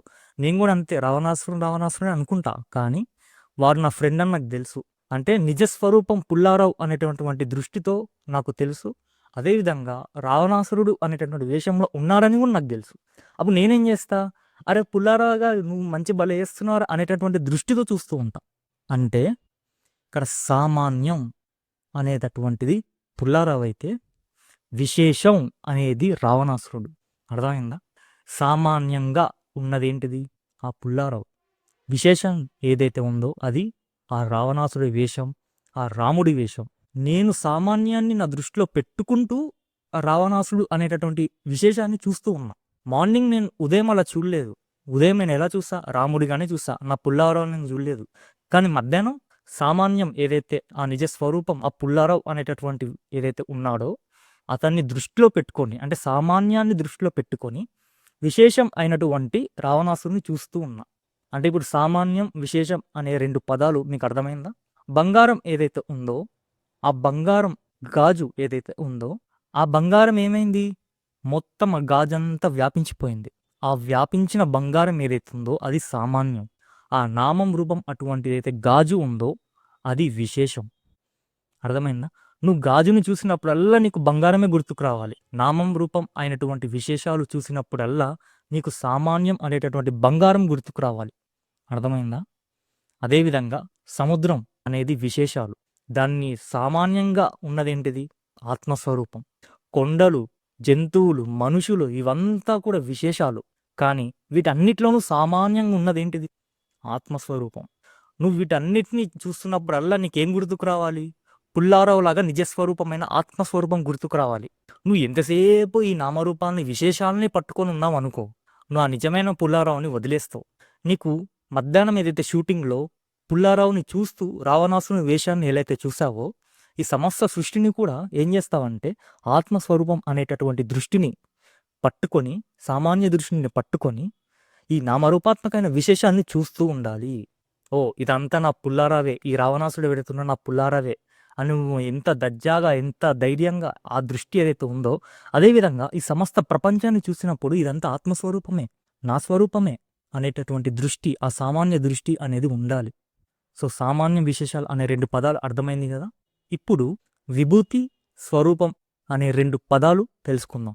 స్వరూపం అంటే మన ఆత్మ, విభూతి అంటే కనిపించే ఈ సమస్త ప్రపంచం. అంటే నిరాకారంగా సర్వవ్యాపకంగా ఉన్నటువంటి ఆత్మ ఏదైతే ఉందో అది సూర్యుడు అనేటటువంటి విభూతితో ప్రకాశిస్తుంది. చంద్రుడు అనేటువంటి విభూతితో రాత్రిపూట ప్రకాశిస్తుంది. జలం అనేటటువంటి విభూతితో మన దాహాన్ని తీరుస్తుంది. చెట్లు అనేటటువంటి విభూతితో మొలకెత్తుతుంది, పండ్లనిస్తుంది. ఇంకా అనేకం. నువ్వు సమస్త ప్రపంచము దాని యొక్క విభూతి. నువ్వు ఆ సూర్యుడిని చూసినప్పుడల్లా నీకేం గుర్తుకు రావాలి? ఆత్మస్వరూపం గుర్తుకు రావాలి. మనకు భగవద్గీతలో ఒక అధ్యాయమే ఉంది, విభూతి యోగం అని. అంటే ఏంటి? ఆయన అంటూ ఉంటాడు, అరే ఈ సమస్త ప్రపంచం నా విభూతిరా, కనిపించే ప్రతి ఒక్కటి నా విభూతి, నేను అసలైన ఆత్మస్వరూపాన్ని, కనిపించే ప్రతి ఒక్కటి నా విభూతి అని అంటాడు. చూడండి, ఇప్పుడు స్వరూపం, విభూతి అనే 2 పదాలు వచ్చాయి. అంటే స్టార్టింగ్ అంటే బిగినర్స్లో ఉన్నప్పుడు నామం రూపం అని నేర్చుకున్నాం. ఇందాక సామాన్యం, విశేషం అనేటటువంటిది నేర్చుకున్నాం. ఇప్పుడు స్వరూపం, విభూతి అనేటటువంటి పదాలు నేర్చుకుంటున్నాం. అంటే నీ జ్ఞానం పెరిగే కొద్దీ నీ దృష్టి కూడా మారుతూ ఉండాలి. అర్థమైందా? నువ్వు ఎంతసేపు ఆ నామరూపం అనేటటువంటి దాంట్లోనే ఉన్నావు అనుకో, ఇంకేం ఎదుగుతావు? అది స్టార్టింగ్ స్టేజ్ వాళ్ళకి. ఇప్పుడు నువ్వేంటి? జ్ఞానాన్ని తెలుసుకుంటున్నావు. నేను అప్లోడ్ చేసిన అన్ని పార్ట్లు, అన్ని భాగాలు, పార్ట్ 1, పార్ట్ 2, పార్ట్ 3, పార్ట్ 4 అన్నీ చూసావు. కాబట్టి ఇప్పుడు నువ్వేంటి? నీకు అర్థమవుతుంది ఈ ప్రపంచం అంటే ఏంటి, నీకు అన్నీ అర్థమవుతున్నాయి. కాబట్టి నువ్వేం చేయాలి? ఇంకొక అడుగు ముందుకేయాలి. అంటే స్వరూపం, విభూతి అనేటటువంటి దృష్టితో నువ్వు చూడాలి. స్వరూపం అంటే ఏంటి? ఆత్మస్వరూపం. విభూతులు అంటే సూర్యుడు, చంద్రుడు, సమస్త ప్రపంచం అంతా కూడా విభూతి. ఇప్పుడు సముద్రమే ఉంది. సముద్రంలో నుంచి ఒక అలనే బయటకు వచ్చింది, అవునా? సముద్రం అనేది సామాన్యం, అల అనేది దాని యొక్క విశేషం. అయితే ఇప్పుడు సముద్రం నుంచి ఒక్క అలే వస్తుందా? నేను ఒక 100 అలలు వేసుకుంటా, సరే ఒక 1000 అలలు వేసుకుంటా. అన్నిట్లోనూ ఉన్నది ఏంటిది? జలం, నీరే ఉంది. కానీ అది భౌతికంగా జలం అనేది ఒకటే, అది సాకారమే. కాబట్టి భౌతికంగా మనం ఒక ఎగ్జాంపుల్ లాగా చూస్తామే కానీ అద్వైతానికి వస్తే మళ్ళీ అది పనికిరాదు. ఆత్మ అనేది నిరాకారం, సర్వవ్యాపకం. కాబట్టి అది అనంతంగా ఎన్నేంటే అని సృష్టించుకోగలదు. ఇప్పుడు సముద్రం అనేది నీళ్ళే కాబట్టి 100 అలలు వచ్చినా 1000 అలలు వచ్చినా ఉన్నది నీరే ఉన్నట్టు ఈ నిరాకారంగా సర్వవ్యాపకంగా ఉన్నటువంటి ఆత్మ ఏదైతే ఉందో, సూర్యునిగా, చంద్రునిగా, చెట్లగా, పుట్టలుగా, పాములు, తేళ్ళు, జెర్రిలు ఏదైనా తీసుకో, కొండలు, మనుషులు, జంతువులు, సమస్తం దాని యొక్క విభూతిగా కనిపిస్తూ ఉంటుంది. మరి నిరాకారంగా ఉన్నటువంటి ఆత్మ ఏదైతుందో అది ఎందుకు కనిపించాలి ఇలా? దేనికి చెప్పు? ఎందుకు ఇంత విభూతులు ఎందుకు? ఎందుకు ఎందుకు ధరించాలి? అది ఉన్నందువల్లే కదా మేము ఇలా ఉన్నాం. సూర్యునిగా, చంద్రుడిగా, ప్రపంచాలుగా, మనుషులుగా, జంతువులుగా ఎందుకు ఇంత కథ అసలు? అది నిరాకారంగా ఉన్నప్పుడు నిరాకారంగా ఉండనివ్వు. దానికి సరదాగా ఎందుకింత సృష్టి, ఎందుకింత కథ అనేటటువంటి క్వశ్చన్ మనకొచ్చింది. ఇప్పుడు తాడు, పాము అనేటువంటి దృష్టాంతాన్ని తీసుకుందాం. ఫస్ట్ ఏమైంది? నేను నడుచుకుంటూ వెళ్తున్నప్పుడు నాకు చీకట్లో ఒక పాము కనిపిస్తుంది. నేను ఆ దీపం పెట్టి చూస్తే అక్కడ ఉన్నది పాము కాదు, అక్కడ ఉన్న తాడు అని అర్థమవుతుంది. అదేవిధంగా జ్ఞానంతో నువ్వు చూసినప్పుడు ఇక్కడ ఉన్నది జగత్తు కాదు, ఈశ్వరుడే నిజం నీకు తెలుస్తుంది. పాముని చూసింది ఎవడు? నేను. తప్పెవడిది? నాది. తాడు అంటుంది, అరే నేను ఉన్న తాడుగానే రా, కానీ నువ్వే నన్ను పాముగా అనుకుని భయపడ్డు, అజ్ఞానంలో ఉన్నావు, తప్పు నాది కాదు అని అంటుంది. అదేవిధంగా ఆ ఈశ్వరుడు ఎవడైతే ఉన్నాడో, అరే నేను ఈశ్వరునిగా నా నిజ స్వరూపంలో నేను ఉన్నాను, ప్రపంచంగా నువ్వే చూసావు కాబట్టి తప్పు నీదే అని అంటాడు. కానీ నేను పాముగా చూసా, కరెక్టే, తప్పు నాదే. కానీ అక్కడ తాడు ఉన్నందువల్లే కదా నేను పాముగా చూసింది. అక్కడ తాడు లేకపోతే నేను పాముని చూడనే, అజ్ఞానంలో ఉండనే. ఆ తాడుని చూసే నేను పాము అనుకున్నా. నేను ఏ గోడనో చూసి పాము అనుకోలేదే. అది ఎంత చీకటైనా సరే ఒక గోడను చూసి నేను పాము అనుకోను, ఒక కుర్చీని చూసి నేను పాము అనుకోను, ఒక గేట్ని చూసి నేను పాము అనుకోను, ఒక బెంచ్ని చూసి నేను పాము అనుకోను. మరి నిన్ను మాత్రం ఎందుకు నేను పాము అనుకున్నా? నువ్వు అలా కనిపించినందుకే కదా అనుకున్నా. తప్పు నాదెంతుందో నీది కూడా అంతే కదా తప్పు. ఇప్పుడు ఈ సమస్త ప్రపంచం ఏదైతుందో అది ప్రపంచంగా కనిపిస్తున్నందుకే కదా నేను ప్రపంచం అనేది భావించా. ఈశ్వరునిగానే ఉండు, ప్రపంచంగా ఎందుకు కనిపిస్తున్నావు? మరి తప్పు నీది కూడా ఉంది.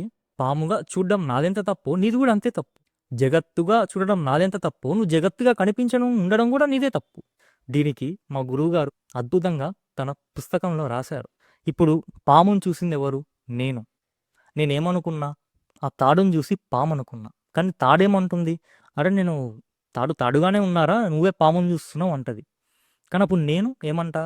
కాదు, నువ్వు ఉన్నందుకే కదా నేను చూస్తున్నా, పలానా ఏ పక్కన ఏ గోడలు ఏమున్నా కూడా నేను చూడట్లేదే, నిన్ను మాత్రమే చూసి నేను పాము అనుకున్నా కాబట్టి నీది కూడా తప్పే అని అంటాం. నేను పక్కన ఏ గోడనో చూసి పాము అనుకోలేదు, ఒక కుర్చీని చూసి పాము అనుకోలేదు, ఆ తాడుని చూసే నేను పాము అనుకున్నా. ఈ సమస్త ప్రపంచం ఏదైతే ఉందో, నేను ఈ ప్రపంచం ఉన్నందువల్లే కదా ప్రపంచంగా చూస్తున్నా. ఈ ప్రపంచమే లేకపోతే నేను ప్రపంచంగా ఎందుకు చూస్తా? ఈశ్వరుణ్ణే చూస్తా. ఇప్పుడు ఆ తాడు ఏం చెప్తుంది? అవునరా, నువ్వు నన్ను పాముగానే చూసావు, కరెక్టే. ఆ సన్నగా పొడువుగా మెలికలు తిరుగుతూ ఏదైతే ఉందో అలాంటి లక్షణాలు నాకు ఉన్నాయిరా. అంటే పాముగా కనిపించే లక్షణాలు నాకు ఉన్నాయి, అందుకే నీకు పాముగా కనిపించా. కానీ నేను వాస్తవానికి తాడునే. అర్థమైందా? ఆ ఆత్మస్వరూపం ఏదైతే ఉందో ఆ పరమాత్మ, ఆయనకి ప్రపంచంగా కనిపించేటటువంటి లక్షణాలు ఉన్నాయి. అర్థమైందా? మనం ఎంతసేపు ఆ ప్రపంచాన్ని చూస్తాం కానీ ఈశ్వరుని చూడం. నేను ఎంతసేపు ఆ సర్పాన్ని అంటే ఆ పామునే చూస్తున్నా కానీ తాడుని చూడట్లేదు. ప్రపంచంగా కనిపించేటటువంటి లక్షణాలు ఆ ఆత్మస్వరూపానికి ఉంది. పాముగా కనిపించేటువంటి లక్షణాలు ఉన్నా కూడా పాము అనుకున్నది నేనే కదా. కాబట్టి తాడు కంటే ఎక్కువ తప్పు నాదే ఉంది కదా. అప్పుడు మరి పక్కనోడు నా ఫ్రెండ్ వచ్చి అరే అది పాము కాదురా తాడు అని చెప్తాడు. మరి వానికి తాడే కనిపించింది కదా, నాకే ఎందుకు పాముగా కనిపించింది? అంటే తప్పు నాదే కదా. నా పక్కనోడికి తాడే కనిపిస్తుంది, వానికి పామేం కనిపించట్లా. అంటే తాడేమంటది? అరే పాముగా కనిపించేటటువంటి లక్షణాలు నాకు ఉన్నాయి, నీకు కనిపిస్తున్న పాముగా, కరెక్టే. కానీ పాముగా చూస్తున్నావే గాని తాడుగా చూడట్లేదు కదరా నువ్వు. నీ పక్కనోడికి తాడుగానే కనిపిస్తుంది కదరా. నువ్వు ఎంతసేపు నన్నే ప్రశ్నిస్తావు? నీ పక్కనోడిని నువ్వు ప్రశ్నించు, వాడికి తాడుగా కనిపిస్తున్నా, మరి నీకు మాత్రమే పాముగా ఎందుకు కనిపిస్తున్నా? దీనికి సమాధానం నువ్వు చెప్పలేవు. అదేవిధంగా ఆ ఈశ్వరుడు ఎవడైతే ఉన్నాడో ఆయన ప్రపంచంగా కనిపిస్తున్నాడు, నువ్వు ప్రపంచంగా చూస్తున్నావు. పక్కనోడికి ఈశ్వరుడిగా కనిపిస్తున్నాడు. ఆ పక్కనోడు ఎవడు? ఆత్మజ్ఞాని, వివేకానందుడు, రమణ మహర్షి, రామకృష్ణ పరమహంస, వీళ్ళందరూ ఆత్మజ్ఞానులు. వాళ్ళకెందుకు జగత్తుగా కనిపించలేదు? వాళ్ళకెందుకు పరమాత్మగా కనిపించాడు? అర్థమైందా? నీకు మాత్రమే ఎందుకు ప్రపంచంగా కనిపిస్తున్నాడు, మరి వాళ్ళకెందుకు ప్రపంచంగా కనిపించలే? వాళ్ళకెందుకు ఈశ్వరుడుగా కనిపించాడు? తప్పు నీదే కాదా? తాడుకి పాముగా కనిపించేటటువంటి లక్షణాలు ఉన్నా నీ పక్కనోడు తాడునే చూసినట్టు ఈ ఆత్మస్వరూపానికి ప్రపంచంగా కనిపించేటటువంటి లక్షణాలు ఉన్నా ఆత్మజ్ఞానం ఎవడైతే ఉన్నాడో వాడు ఈశ్వరునే చూస్తాడే గాని జగత్తుని చూడ్డు. నువ్వు మాత్రమే జగత్తుగా చూస్తున్నావంటే అజ్ఞానం ఇక్కడుంది, నీకుంది అజ్ఞానం, ఆయనకి లేదు. ఆయనకు తెలుసు ఇక్కడ ఉన్నది ఈశ్వరుడే అని. ఎవరైతే పుల్లారావు అనేటటువంటి నిజ స్వరూపం ఎవడైతే ఉన్నాడో పక్కనోడికి తెలుసు అంటే నాకు తెలుసు ఈ నిజమైన నా పుల్లారావు గాడే. కానీ ఈ రాముడు, రావణాసుడు అనేటటువంటి వేషాలతో కనిపిస్తున్నాడు అని. అదేవిధంగా ఇక్కడ కనిపించేదంతా కూడా ఆ పరమాత్మ స్వరూపమే. నువ్వు ఎంతసేపు పాముని పాముగా చూస్తున్నావో అంతసేపు నీకు తాడు కనిపించదు. అలాగే నువ్వు ఎంతసేపు ఈ జగత్తు ఏదైతే ఉందో ఆ ప్రపంచాన్ని చూస్తూ ఉన్నావో అంతసేపు నీకు ఈశ్వరుడు కనిపించడు. నువ్వు ఎంతసేపు అజ్ఞానంలో ఉన్నావో నువ్వు అంతసేపు కోరికలు పుడుతూనే ఉంటాయి.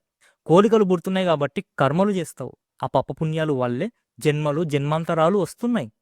అదే నువ్వు ఈశ్వరుని చూడు, ఉన్నాయా ఇవన్నీ? లేవు, ఎగిరిపోయినాయి. కొంతమంది అంటారు సర్వము పరమాత్మే కదా, మరి ఈ అత్యాచారాలు, చంపుకోవడాలు, ఈ కులభేదాలు ఇవన్నీ ఎందుకు వస్తున్నాయి? దేవుడు ఉంటే ఇవన్నీ చేయొచ్చు కదా, కాపాడొచ్చు కదా వాళ్ళని అనేటటువంటి క్వశ్చన్ మనకు వస్తుంది. నేను నీకు ముందే చెప్పా, అజ్ఞానం ఏదైతే ఉందో ఆ అజ్ఞానం వల్లే కోరిక జన్మిస్తుంది. అంటే ఈ ప్రపంచం నీకు వేరుగా చూస్తున్నావు, నువ్వు పరమాత్మగా చూడట్లేదు. నువ్వు ఎప్పుడైతే పరమాత్మగా చూడట్లేదో ప్రపంచంగా చూస్తున్నావో నువ్వు అప్పుడే కోరిక అనేది జన్మిస్తుంది. ఆ కోరిక ఏంది? కేవలం డబ్బు సంపాదించడమా? లేకుంటే చదువుకోవడమా? లేకపోతే తినడమా? కాదు. కోరికలంటే ఏంటి? అది ఎంతటికైనా అతగిస్తుంది. ఒకరిని చంపాలనేటటువంటి కోరిక నీకు అజ్ఞానం వల్లే వస్తుంది. ఒక అమ్మాయిని మానమంగం చేయాలన్నా ఆ అజ్ఞానమే కారణం. గుర్తుపెట్టుకో. నువ్వు ఈ ప్రపంచాన్ని ప్రపంచంగానే చూస్తే కోరికలు జన్మిస్తాయి. ఆ కోరికలు ఏదైనా కానీ, చంపడంతో సహా, అత్యాచారంతో సహా ఏదైనా కానివ్వు, దానికి లిమిట్ లేదు, కోరికలకి హద్దు లేదు. నువ్వు అజ్ఞానంగా ఈ సమస్త ప్రపంచాన్ని చూసి నువ్వు కోరికలు పెట్టుకొని నువ్వు అన్ని చేస్తూ నువ్వు జన్మలు జన్మాంతరాలు ఎత్తుతూ దేవుడు లేడు, దేవుడు ఏం చేస్తున్నాడు అనేటువంటి క్వశ్చన్ ఇస్తావా? ఇక్కడ ఉన్నది ఎవడైతే ఆత్మస్వరూపంగా ఎవడైతే చూస్తాడో వాడు ఇవన్నీ చెయ్యడే? చెప్పు. ఆ రమణ మహర్షి, వివేకానందుడు, పరమహంస వీళ్ళందరూ చెయ్యరు ఇవన్నీ. వాళ్ళకి అజ్ఞానం లేదు. ఎవడైతే ఆత్మస్వరూపంగా ఎవడైతే చూస్తాడో వాడికి అందమైన అమ్మాయి కూడా ఆత్మస్వరూపమే. వాడు అమ్మాయిని చూసి కామాంధుడు అవ్వడే, అత్యాచారం చెయ్యడే. అజ్ఞానం ఎక్కడుంది? నీలో ఉందా, దేవుళ్ళో ఉందా? ఒక్కటి చెప్తున్నా, భగవద్గీతలో ఒకటి ఉంది. ఏంటిది? నువ్వు నన్ను ఇలా కొలిస్తే నేను నీకు అలా కనిపిస్తా. రాముడిగా కొలిస్తే రాముడిగా దర్శనమిస్తా. ఈశ్వరునిగా కొలిస్తే ఈశ్వరునిగా దర్శనమిస్తా. విష్ణువుగా కొలిస్తే విష్ణువుగా దర్శనమిస్తా. నువ్వు ఎలా అయితే చూడు, నేను నీకు అలా దర్శనమిస్తా. ఏంది? ఓన్లీ కేవలం రాముడు, శివుడు, విష్ణువు ఇంతేనా? కాదు. దాని అర్థం ఏంటి? నువ్వు ఎలా కొలిస్తే నీకు అలా దర్శనమిస్తా అంటే దాని అర్థం ఏంటి? నువ్వు ప్రపంచంగా చూస్తే ప్రపంచాన్ని కనిపిస్తా, ఈశ్వరునిగా చూస్తే ఈశ్వరుడిగానే కనిపిస్తా. నువ్వు పామును చూసినంతసేపు తాడు కనిపించదు. అదేవిధంగా ప్రపంచాన్ని చూస్తున్నంతసేపు నీకు ప్రపంచమే కనిపిస్తుంది కానీ ఈశ్వరుడు కనిపించడు. ఏం పారాయణ చేస్తాడు భగవద్గీత? ఏం చెప్తుంది? దాని అర్థం ఇది. నువ్వు ఎంతసేపు ప్రపంచమే చూస్తున్నావు అనుకో, నేను నీకు ప్రపంచంగానే దర్శనమిస్తా. ఓ అమ్మాయి, ఓ సముద్రాలు, కొండలు, నువ్వు అలానే చూస్తావు అనుకో, అలానే దర్శనమిస్తా. లేదు, అక్కడ ఉన్నది నేను, నా ఆత్మస్వరూపం ఏదైతే ఉందో అలా కొలిస్తే నేను నీకు అలానే దర్శనమిస్తా, ఈశ్వరునిగానే దర్శనమిస్తా. ఒక్కటి గుర్తుపెట్టుకో, అజ్ఞానం నీలో ఉంది. ఆ అజ్ఞానం పోగొట్టుకో. సమస్తాన్ని ఆత్మస్వరూపంగా చూడు, నీ స్వరూపంగా చూడు. నీ ఆత్మే సమస్తము వ్యాపించి ఉంది. ఇప్పుడు నిరాకారంగా సర్వవ్యాపకంగా ఉన్న ఆత్మ ఏదైతే ఉందో దానికి ఒక శక్తి ఉంటుంది. ఆత్మకు శక్తే లేకపోతే ఇంకా అదేమాత్మ? ఆత్మస్వరూపం, ఆత్మ చైతన్యానికి ఒక శక్తి ఉంటుంది. ఆ శక్తే అమ్మవారు, మాయాశక్తి. మాయా అన్న శక్తి అన్న ఒకటే. మనం భౌతికంగా శివుడిగా, అమ్మవారుగా ఇద్దరుగా కొలుస్తాం. అంటే ఒకటి జ్ఞాన స్వరూపంగా ఉంటే శివుడు, శక్తి స్వరూపంగా ఉంటే అమ్మవారు. అది భౌతికంగా. కానీ వాస్తవానికి ఆత్మ అయినా ఆత్మ యొక్క శక్తి అయినా రెండు ఒకటే. మీకు తేలికంగా అర్థం కావాలంటే, నేను ఒక 100 కేజీల రాయిని ఎత్తినాను అనుకో, లిఫ్ట్ చేస్తే నాకు బలం అనేటటువంటిది ఉంది. ఇప్పుడు నేను నా యొక్క బలం రెండు వేరేనా? కాదు కదా. అంటే ఇది భౌతికంగా ఒక ఎగ్జాంపులే. అలాగే ఆత్మకున్న శక్తి రెండు వేరు కాదు, రెండు ఒకటే. కాబట్టి ఆత్మకు ఒక శక్తి ఉంటుంది. ఏంటిది? ప్రపంచంగా కనిపించను సమస్త ప్రపంచం ఏదైతే ఉందో అది ఆత్మ యొక్క శక్తి. మనము తాడుని అడిగాం, ఏమని? అరే తాడు, నువ్వు ఎందుకు కనిపిస్తున్నావు పాముగా అంటే ఆ తాడు ఏం చెప్పింది? పాముగా కనిపించేటటువంటి లక్షణాలు నాకు ఉన్నాయిరా అని అన్నది. అలాగే నువ్వు ఆత్మస్వరూపం ఏదైతే ఉందో అది ప్రపంచంగా కనిపించేటటువంటి లక్షణాలు దానికి ఉన్నాయి. ఆ ప్రపంచం కనిపించడమే దాని యొక్క శక్తి. ఈ ఆత్మస్వరూపం ఏదైతే ఉందో సూర్యుడు అనేటటువంటి విభూతితో ప్రకాశిస్తున్నాడు. దాని అర్థం ఏంది? అదొక శక్తి. ఆ శక్తే గనుక లేకపోతే ప్రపంచమే లేదు. మీకు క్లారిటీగా కొంచెం చెప్పాలి అంటే సూర్యుడు ఉన్నాడు. ఆ సూర్యుడు ఎవరైతే ఉన్నాడో అది విభూతి. ప్రకాశించేటటువంటి శక్తి ఏదైతే ఉందో అది ఆత్మస్వరూపం. అర్థమైందా? చంద్రుడే ఉన్నాడు. చంద్రుడు అనేది ఒక విభూతి. చంద్రునికి ప్రకాశించేటటువంటి శక్తి, చల్లదనాన్ని ఇచ్చేటటువంటి శక్తి ఏంటిది? ఆత్మస్వరూపం. జలం, నీరుంది. నీళ్లు అనేది ఒక విభూతి. కానీ ఆ జలానికి మంటలని ఆర్పేటటువంటి శక్తి గాని, దాహాన్ని తీర్చేటటువంటి శక్తి గాని ఏంటిది? ఆత్మస్వరూపం. ఇప్పుడు అర్థమైందా? సమస్త ప్రపంచం ఏదైతే ఉందో అది నా ఆత్మ యొక్క విభూతి. ఆ సమస్తంగా నిరాకారంగా సర్వవ్యాపకంగా ఉన్నటువంటి ఆత్మ ఏదైతే ఉందో అది సూర్యుడు అనేటటువంటి విభూతితో ప్రకాశిస్తుంది. చంద్రుడు అనేటటువంటి విభూతితో రాత్రిపూట ప్రకాశిస్తుంది. మీకు చెప్పాను అంతే. విభూతులు, సమస్త జగత్తు కూడా దాని విభూతి అంటే శక్తి, ఆత్మ యొక్క శక్తి. ఆ రెండు వేరు కాదు. సముద్రాలు, కొండలు, పుట్టలు, రాళ్ళు ఏవనే తీసుకో, సమస్తము ఆత్మ యొక్క శక్తి, నీ శక్తి. సమస్తము పరమాత్మ అంటే నువ్వు కూడా పరమాత్మవే, అంటే నువ్వు కూడా ఆత్మస్వరూపానివే. నువ్వు ఆత్మస్వరూపంగా ఎప్పుడైతే గుర్తిస్తావో అప్పుడు నువ్వేమనుకుంటావు? ఈ సమస్తము నా శక్తే అనుకుంటావు. అర్థమవుతుందా? సమస్తము నా శక్తే. ఇప్పుడు నువ్వు ఈ శరీరం మేరకే ఉన్నావు కాబట్టి నీకేమనిపిస్తుంది? శక్తి అనేది నీ ఆధీనంలో లేదు, అది ఎక్కడో బయట కనిపిస్తుంది. నువ్వు ఆ బయట ఉన్న శక్తిని నువ్వు అనుభవిస్తున్నావు. నీకు మాయగా, అంటే ఆ మాయాశక్తి అంటే అదే, అంటే అజ్ఞానంలో ఉన్నావు. అదే నువ్వు ఎప్పుడైతే శరీరం దాటి సర్వవ్యాపకం అయిపోయావో అప్పుడు ఈ సమస్త శక్తి ఏదైతే ఉందో అది నీ ఆధీనంలో ఉంటుంది. అంటే నువ్వైనా నీ శక్తి అయినా రెండు ఒకటే. అప్పుడు నువ్వు ఈ సమస్తాన్ని ఎలా చూస్తావు? ఇది నా విభూతి, ఇది నా శక్తి అని చూస్తావు. కోరికలు ఉండవు, కర్మ ఉండదు, పాపం పుణ్యం ఉండదు, ఏమీ ఉండవు. నువ్వు అజ్ఞానంగా చూసినంతసేపు ఇది ఇలానే కనిపిస్తూ ఉంటుంది, ప్రపంచంగానే కనిపిస్తూ ఉంటుంది. ఇలా ఎంతసేపు ప్రపంచంగా కనిపిస్తూ ఉంటుంది? 10 రోజులు, 100 రోజులు కాదు, ఒక జన్మ కాదు, ఎన్ని జన్మలను ఎక్కువ అనంతం. నువ్వు ఆత్మస్వరూపంగా చూసే అన్నంతసేపు ఇది నీకు ప్రపంచంగానే కనిపిస్తుంది. ప్రపంచంగా కనిపిస్తుంది కాబట్టి నువ్వు కర్మలు, కోరికలు, పాపపుణ్యాలు, జన్మలు, జన్మాంతరాలు, స్వర్గాలు, నరకాలు ఇవన్నీ అనంతంగా ఉంటానే ఉంటాయి. అర్థమైందా? నువ్వు ఎప్పుడైతే ఆత్మస్వరూపంగా చూసావో ఇవన్నీ పోతాయి. ఇదంతా ఆత్మస్వరూపమే, నీ యొక్క శక్తే, ఇదంతా సమస్తము నీ యొక్క విభూతే అని గుర్తించు. కాబట్టి ఈ 8వ మంత్రం ఏం చెప్తుందంటే ఆత్మ అనేది సర్వవ్యాపకం, దానికి శరీరం అనేది ఉండదు. అంటే అశరీరం అంటే శరీరం లేకుండా ఉండడం అని. పాపరహితుడు అంటే పాపాలు ఉండవు అని.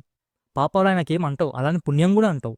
స్వయంభూ అంటే ఆయనకు మించినది ఇంకొకటి అంటూ లేదు, అంటే ఆయన తర్వాత ఇంకెవరు లేరు, ఉన్నది ఆయనే, సర్వము ఆయనే. కాబట్టి అంత ఆత్మస్వరూపమే. ఈశ్వర స్వరూపం ఏదైతే ఉందో, పరమాత్మ స్వరూపం ఏదైతే ఉందో, నువ్వు పరమాత్మగా చూస్తే ఈ ప్రపంచం కనిపించదు. నువ్వు ప్రపంచంగా మాత్రమే చూసావు అనుకో, ఆ ప్రపంచం ఏం చేస్తుంది? నువ్వు దాన్ని ఎలా చూస్తే అది నీకు అలా తిరిగిస్తుంది. అజ్ఞానంలో ఉంటావు కాబట్టి జన్మలు, జన్మాంతరాలు అంతే ఇంకా. కాబట్టి ఆత్మస్వరూపాన్ని గుర్తించు. ఇదంతా నీ యొక్క శక్తే, నీ యొక్క విభూతి. కాబట్టి ఆత్మస్వరూపాన్ని తెలుసుకో, అర్థం చేసుకో. ఇప్పటి వరకు మనకు ఈశావాస్యంలో 8 మంత్రాలు అయ్యాయి. ఈ 8 మంత్రాలు కూడా కేవలం జ్ఞానాన్ని మాత్రమే బోధించాయి, అద్వైతాన్ని, ఆత్మజ్ఞానాన్ని బోధించాయి. రానున్న 10 మంత్రాలు ఏవైతే ఉన్నాయో అది కర్మల గురించి, ఉపాసన గురించి చెప్తున్నారు. అదేంటండి కర్మలు, ఉపాసనలు ఎందుకు? ఒక్కటి జ్ఞానం సరిపోతుంది కదా. మీరే అన్నారు కదా, కేవలం కర్మలు చేస్తే ముక్తి రాదు, అలాగే ఉపాసనలు చేస్తే ముక్తి రాదు, మోక్షం రాదు అని. మరి ఇప్పుడేంటి కర్మలు, ఉపాసనలు అంటున్నారు? నువ్వు ఎప్పుడైతే కర్మలు చేస్తూ ఉన్నావో అది ముక్తి రాదు, నిజమే. ఉపాసనలు చేసినావు అనుకో నీకు ముక్తి రాదు, నిజమే. జ్ఞానం మాత్రమే ముక్తినిస్తుందని నేను చెప్పా. మరి అలా అన్నప్పుడు జ్ఞానం మాత్రం చెప్తే అయిపోతుంది కదా. కర్మలు, ఉపాసనలు ఎందుకండి? కేవలం జ్ఞానం చెప్తే అయిపోతుంది, మేము అది ధరిస్తాం. ఒక్క జన్మలు అవ్వదని మీకు ముందే చెప్పా. ఈ 99 మంది ఎవరైతే ఉన్నారో వాళ్ళ కోసమే ఈ కర్మలు, ఉపాసనలు వచ్చాయి. ఎవడైతే ఆ ఒక్కడు ఆత్మజ్ఞానం ఎవడైతే ఉన్నాడో వానికి అవసరం లేదు.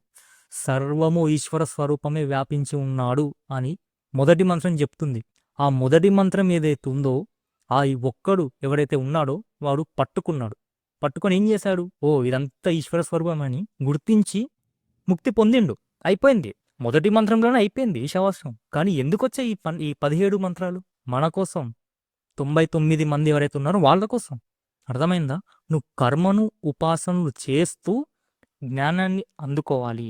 నువ్వు డైరెక్ట్ జ్ఞానానికి జంప్ చేస్తావా అంటే బోల్తా పడతావు. కర్మలు, ఉపాసనలు ఇవన్నీ ఎందుకు వచ్చాయి అంటే సాధనగా రావాలి, సాధనగా పట్టుకోవాలి వీటిని. ఇప్పుడు ఒక ఒడ్డు నుంచి అవతల ఒడ్డుకి చేరాలి అంటే పడవ అనేది మనం వాడతాం. ఆ పదవే కర్మలు, ఉపాసనలు. కర్మ, ఉపాసన ద్వారా నువ్వు జ్ఞానాన్ని చేరుకోవాలి. ఆ జ్ఞానం ద్వారా ముక్తిని పొందాలి. ఇప్పుడు రానున్న 6 మంత్రాలు ఏవైతే ఉన్నాయో, అందులో 3 మంత్రాలు కర్మ, ఉపాసన గురించి చెప్తాయి. మనకి విద్య, అవిద్య అనే 2 పదాలుంటాయి. నార్మల్‌గా మనకు తెలిసిన అర్థాలేంటి? విద్య అంటే ఆత్మజ్ఞానం, బ్రహ్మజ్ఞానం అని అర్థం.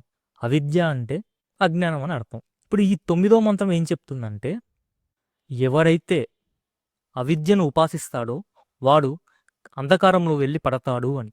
అదేవిధంగా విద్యను ఎవరైతే ఉపాసిస్తాడో వాడు కూడా అంధకారంలో వెళ్ళి పడతాడు అని. అదేంటండి? అవిద్యను ఉపాసించిన వాడు అంధకారంలో పడితే ఒక అర్థం ఉంది, మేము ఒప్పుకుంటాం. నువ్వు విద్యను ఉపాసించిన వాడు కూడా అంధకారంలో పడతాడు అని అంటున్నావు. ఈ సమంజసం కాదు, మేము ఒప్పుకోం. జ్ఞానం అంటే ఏంటి? జ్ఞానం ఉపాసించిన వాడు అంధకారంలో ఎలా పడతాడు? అయితే అది నార్మల్‌గా విద్య, అవిద్య అంటే జ్ఞానం, అజ్ఞానం అని అంటాం. కానీ ఈశావాస్య ఉపనిషత్తుల్లో విద్యకి ఒక అర్థం ఉంది, అవిద్యకి మరొక అర్థం ఉంది. ఇక్కడ అవిద్య అంటే కర్మలు అని. ఏ కర్మలు? శాస్త్రం చెప్పిన కర్మలు. యజ్ఞహోత్రాదులు, నిత్య నైమిత్తిక కర్మలు, అలాగే ఫలాపేక్షతో చేసేటటువంటి కర్మలు, ఇవన్నీ ఉన్నాయి. అంటే ఎవడైతే కేవలం తన జీవితం మొత్తం కర్మలు చేస్తూ ఉంటాడో, అది శాస్త్రం చెప్పిన కర్మలు కానివ్వండి, సహజ కర్మలు కానివ్వండి, ఫలాపేక్షతో చేసేటటువంటి కర్మలు కానివ్వండి, ఏదైనా సరే వాడు కర్మలే చేస్తూ ఉంటాడు జీవితం మొత్తం. కర్మ కర్మ కర్మ. వీళ్ళని కర్మనిష్ఠులు అంటారు, కర్మిష్ఠులు అంటారు. సో వీళ్ళు ఎవరైతే ఉన్నారో అంధకారంలో వెళ్ళి పడతారు. అది కూడా ఏంటి? కటిక చీకటైన అంధకారంలో వెళ్ళి పడిపోతారు. మరి విద్య అంటే ఇక్కడ ఆత్మజ్ఞానం అని కాదు. ఇక్కడ విద్య అంటే ఉపాసన, దేవత గురించిన ఉపాసన. అంటే దేవతా జ్ఞానం, పలానా దేవత గురించి ఉన్న జ్ఞానాన్ని పట్టుకొని ఉపాసించడం అంటే దేవతా జ్ఞానం అని అర్థం, ఆత్మజ్ఞానం కాదు. ఇక్కడ విద్య అంటే ఉపాసన జ్ఞానం, దేవతా జ్ఞానం అని అర్థం. ఎవరైతే ఈ ఉపాసనలు, దేవతా జ్ఞానం ఎవరైతే ఉపాసిస్తున్నారో వీళ్ళు కూడా అంధకారంలో వెళ్ళి పడతారు. అవునా? అదేంటండి? మీరే కదా కర్మలు, ఉపాసనలు రెండింటిని పట్టుకొని జ్ఞానాన్ని చేరుకోవాలి అని అన్నారు. మరి ఇప్పుడేమో కర్మను ఆచరిస్తేనేమో అంధకారంలో వెళ్ళి పడతారు అంటున్నారు, ఉపాసన చేస్తే కూడా అంధకారంలో వెళ్ళి పడతారు అంటున్నారు. ఏంటి ఈ రెండు మాటలు ఎందుకు మాట్లాడుతున్నారు మీరు అని మనకు డౌట్ వస్తుంది. ఈ 10వ మంత్రం ఏం చెప్తుందంటే, లేదు లేదు నాయనా, కర్మ చేస్తే ఒక ఫలితం ఉంటుంది, ఉపాసన చేస్తే మరొక ఫలితం ఉంటుంది. ఫలితం ఉండకపోదు, ఉంటుంది, కానీ స్వల్పం, కొంచెమే. కర్మ ఒక 50% అయితే ఉపాసన ఒక 50%, అంతే, కొంచెమే ఉంటుంది. కానీ కర్మ చేసినందుకు ఒక ఫలితం ఉంటుంది, అలాగే ఉపాసన చేసినందుకు కూడా ఒక ఫలితం ఉంటుంది. మళ్ళీ ఒక డౌట్, ఏంటండి మీరు కర్మలు చేస్తే అంధకారంలో పడతారంటావు, ఉపాసన చేస్తే అంధకారంలో పడతారంటావు, మళ్ళీ ఇప్పుడేమో కర్మకు ఒక ఫలితం ఉంటుంది అంటున్నావు, ఉపాసనకి మరొక ఫలితం ఉంటుంది అంటున్నావు. ఎందుకు మళ్ళీ ఇట్లా రెండు మాటలు మాట్లాడుతున్నారు? మా బుర్రలు ఎందుకు తింటారండి మీరు? ఈ ఈశావాస్య ఉపనిషత్తు అంత కఠినంగా మార్చి మాట్లాడేటటువంటి ఉపనిషత్తు ఇది. జాగ్రత్తగా ఉండాలి మనం ఈశావాస్య ఉపనిషత్తులో, చాలా జాగ్రత్తగా ఉండాలి. సరే, మీకు ఒక ఎగ్జాంపుల్ చెప్తా. నాకు ఇంజనీరింగ్ చదవాలి అనేటటువంటి ఆశ ఉంది, ఇంజనీరింగ్ చెయ్యాలి, చదవాలి, బాగా కోరిక నాకు. నేను అది మా నాన్న దగ్గర వెళ్ళి, డాడీ నేను ఇంజనీరింగ్ చేస్తా, నాకు ఇష్టం ఉంది, చేస్తానంట. అప్పుడు మా డాడీ ఉండి, అరే ఇంజనీరింగ్ ఏం చేస్తావురా, బాగోదు, ఎక్కడో చదువుతావు, ఎక్కడో ఉంటావు, ఎక్కడ పోతావో తెలియదు, ప్రమాదాలు రా, డబ్బు ఉండదు, ఏముండదు, వేస్ట్ రా, అది ఇంజనీరింగ్ వేస్ట్ రా, చెయ్యకరా, ఎంబీబీఎస్ చెయ్యి, మంచి ఎంబీబీఎస్ చదువు, మంచి ప్రజల్ని రక్షించవచ్చు, మంచి పేరు సంపాదించవచ్చు, మంచి ఎంబీబీఎస్ చేయరా. ఇక్కడ ఇంజనీరింగ్ ఎందుకు నిందించిండు? ఇంజనీరింగ్ ఎందుకు చేయొద్దు అన్నాడు? ఎంబీబీఎస్ని పట్టుకోవడం కోసం, ఎంబీబీఎస్ చేయడం కోసం ఇంజనీరింగ్ని నిందించాడు, అంటే ఇంజనీరింగ్ చెయ్యొద్దు అన్నాడు. అప్పుడు నేనేం చేస్తా? ఓ ఇంజనీరింగ్ వద్దు అంటున్నారు, అది వేస్ట్ అంటున్నారు, కాబట్టి ఇంజనీరింగ్ చెయ్యను అని నేను ఆలోచించుకొని ఎంబీబీఎస్ చేస్తా. కానీ ఇంజనీరింగ్ చదివితే ఒక ఫలితం ఉంటుందా, ఉండదా? ఇంజనీరింగ్ చేస్తే డబ్బు సంపాదిస్తావు, ఎక్కడో పోయి కూర్చుంటావు, ఎన్నో చేస్తావు, ఫలితం అయితే ఉంటుంది కదా. ఇంజనీరింగ్ చదివినంత మాత్రాన ఫలితం లేదు అనడానికి లేదు, ఉంది. ఎంబీబీఎస్ చేసినందుకు ఫలితం ఉంటుంది, కరెక్టే. అదేవిధంగా నువ్వు కేవలం కర్మలు చేస్తున్నావు, ఉపాసనలు చేస్తున్నావు అంటే అంధకారములు వెళ్ళి పడతావురా నాయనా. అంత మాత్రాన వాటికి ఫలితం లేదని కాదు, కర్మకు ఒక ఫలితం ఉంది, ఉపాసనకు ఒక ఫలితం ఉంది. నిన్ను కర్మలు, ఉపాసనలు ఎందుకు చేయొద్దు అంటున్నాను అంటే జ్ఞానాన్ని పట్టుకుంటావని. కానీ కర్మకు ఒక ఫలితం ఉంటుంది, ఉపాసనకు ఒక ఫలితం ఉంటుంది. ఏం ఫలితాలు? చెప్పండి ఏం ఫలితాలు? ఎవరైతే కర్మలు ఆచరిస్తూ ఉన్నాడో వాడు పితృలోకాలకి వెళ్తాడు. పితృలోకానికి వెళ్ళినా మళ్ళీ అక్కడ కొంతకాలం ఉంటాడు కరెక్టే. మళ్ళీ ఆ ఫలితం ఏదైతే ఉందో అదంతా తగ్గిపోయిన తర్వాత, క్షయమైన తర్వాత వాడు మళ్ళీ భూలోకంకే రావాలి. మీకు చెప్పానా లేదా? పార్ట్ 2లో కర్మ సిద్ధాంతం గురించి చెప్పాను. విన్నారా? అదే విధంగా ఎవరైతే దేవతల ఉపాసన చేస్తున్నాడో వాడు దేవతాలోకం పొందుతాడు. దేవతాలోకాలకి వెళ్తాడు. కానీ ఎంత దేవతాలోకాలకి వెళ్ళినా వాడు మళ్ళీ భూలోకంలో జన్మించాల్సిందే. చూసావా? కర్మకి ఒక ఫలితం ఉంది, పితృలోకంకి వెళ్తావు. ఉపాసనకి ఒక ఫలితం ఉంది, దేవతాలోకానికి వెళ్తావు. అర్థమైందా? ఈ ఈశావాస్యం ఏం చెప్తుంది? 11వ మంత్రంలో ఏం చెప్తుందంటే, ఒరే నాయనా నువ్వు కేవలం కర్మలు చేస్తూ బతకకరా నాయనా. కర్మలు చేసేవాడు ఎవరైతే కర్మనిష్ఠులు ఉంటారో వాళ్ళు ఉపాసన చేయరు. ఉపాసన చేసిన వాళ్ళు కర్మలు చేయరు. వాళ్ళు మంచిగా ఓ దగ్గర కూర్చొని కళ్ళు మూసుకొని ధ్యానిస్తూ దేవతల గురించిన ధ్యానం చేస్తూ ఉంటారు. వాళ్ళు కర్మలు చేయరు. అలా కర్మలు వదిలేసి కేవలం ఉపాసనే పట్టుకొని కూర్చున్నారు, వాళ్ళు అంధకారంలో పడతారు రా బాబు. అదేవిధంగా ఉపాసనలు చేయకుండా కర్మలు మాత్రమే చేస్తూ ఉన్నాడు, వాడు అంధకారంలో పడతారు. ఇద్దరు బోల్తా పడ్డమే. అర్థమైందా? కానీ కర్మ చేసినందుకు ఒక ఫలితం ఉంటుంది, ఉపాసన చేసినందుకు ఒక ఫలితం ఉంటుంది.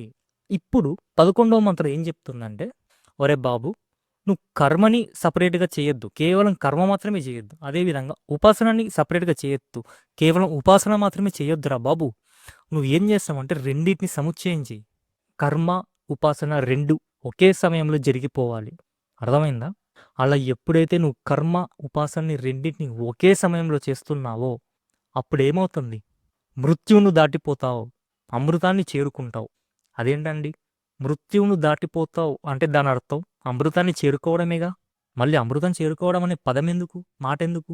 సరే, అమృతాన్ని చేరుకుంటావు అన్నప్పుడు మృత్యువును దాటినట్టేగా. మళ్ళీ మృత్యువును దాటినట్టు అనేటటువంటి మాట ఎందుకు?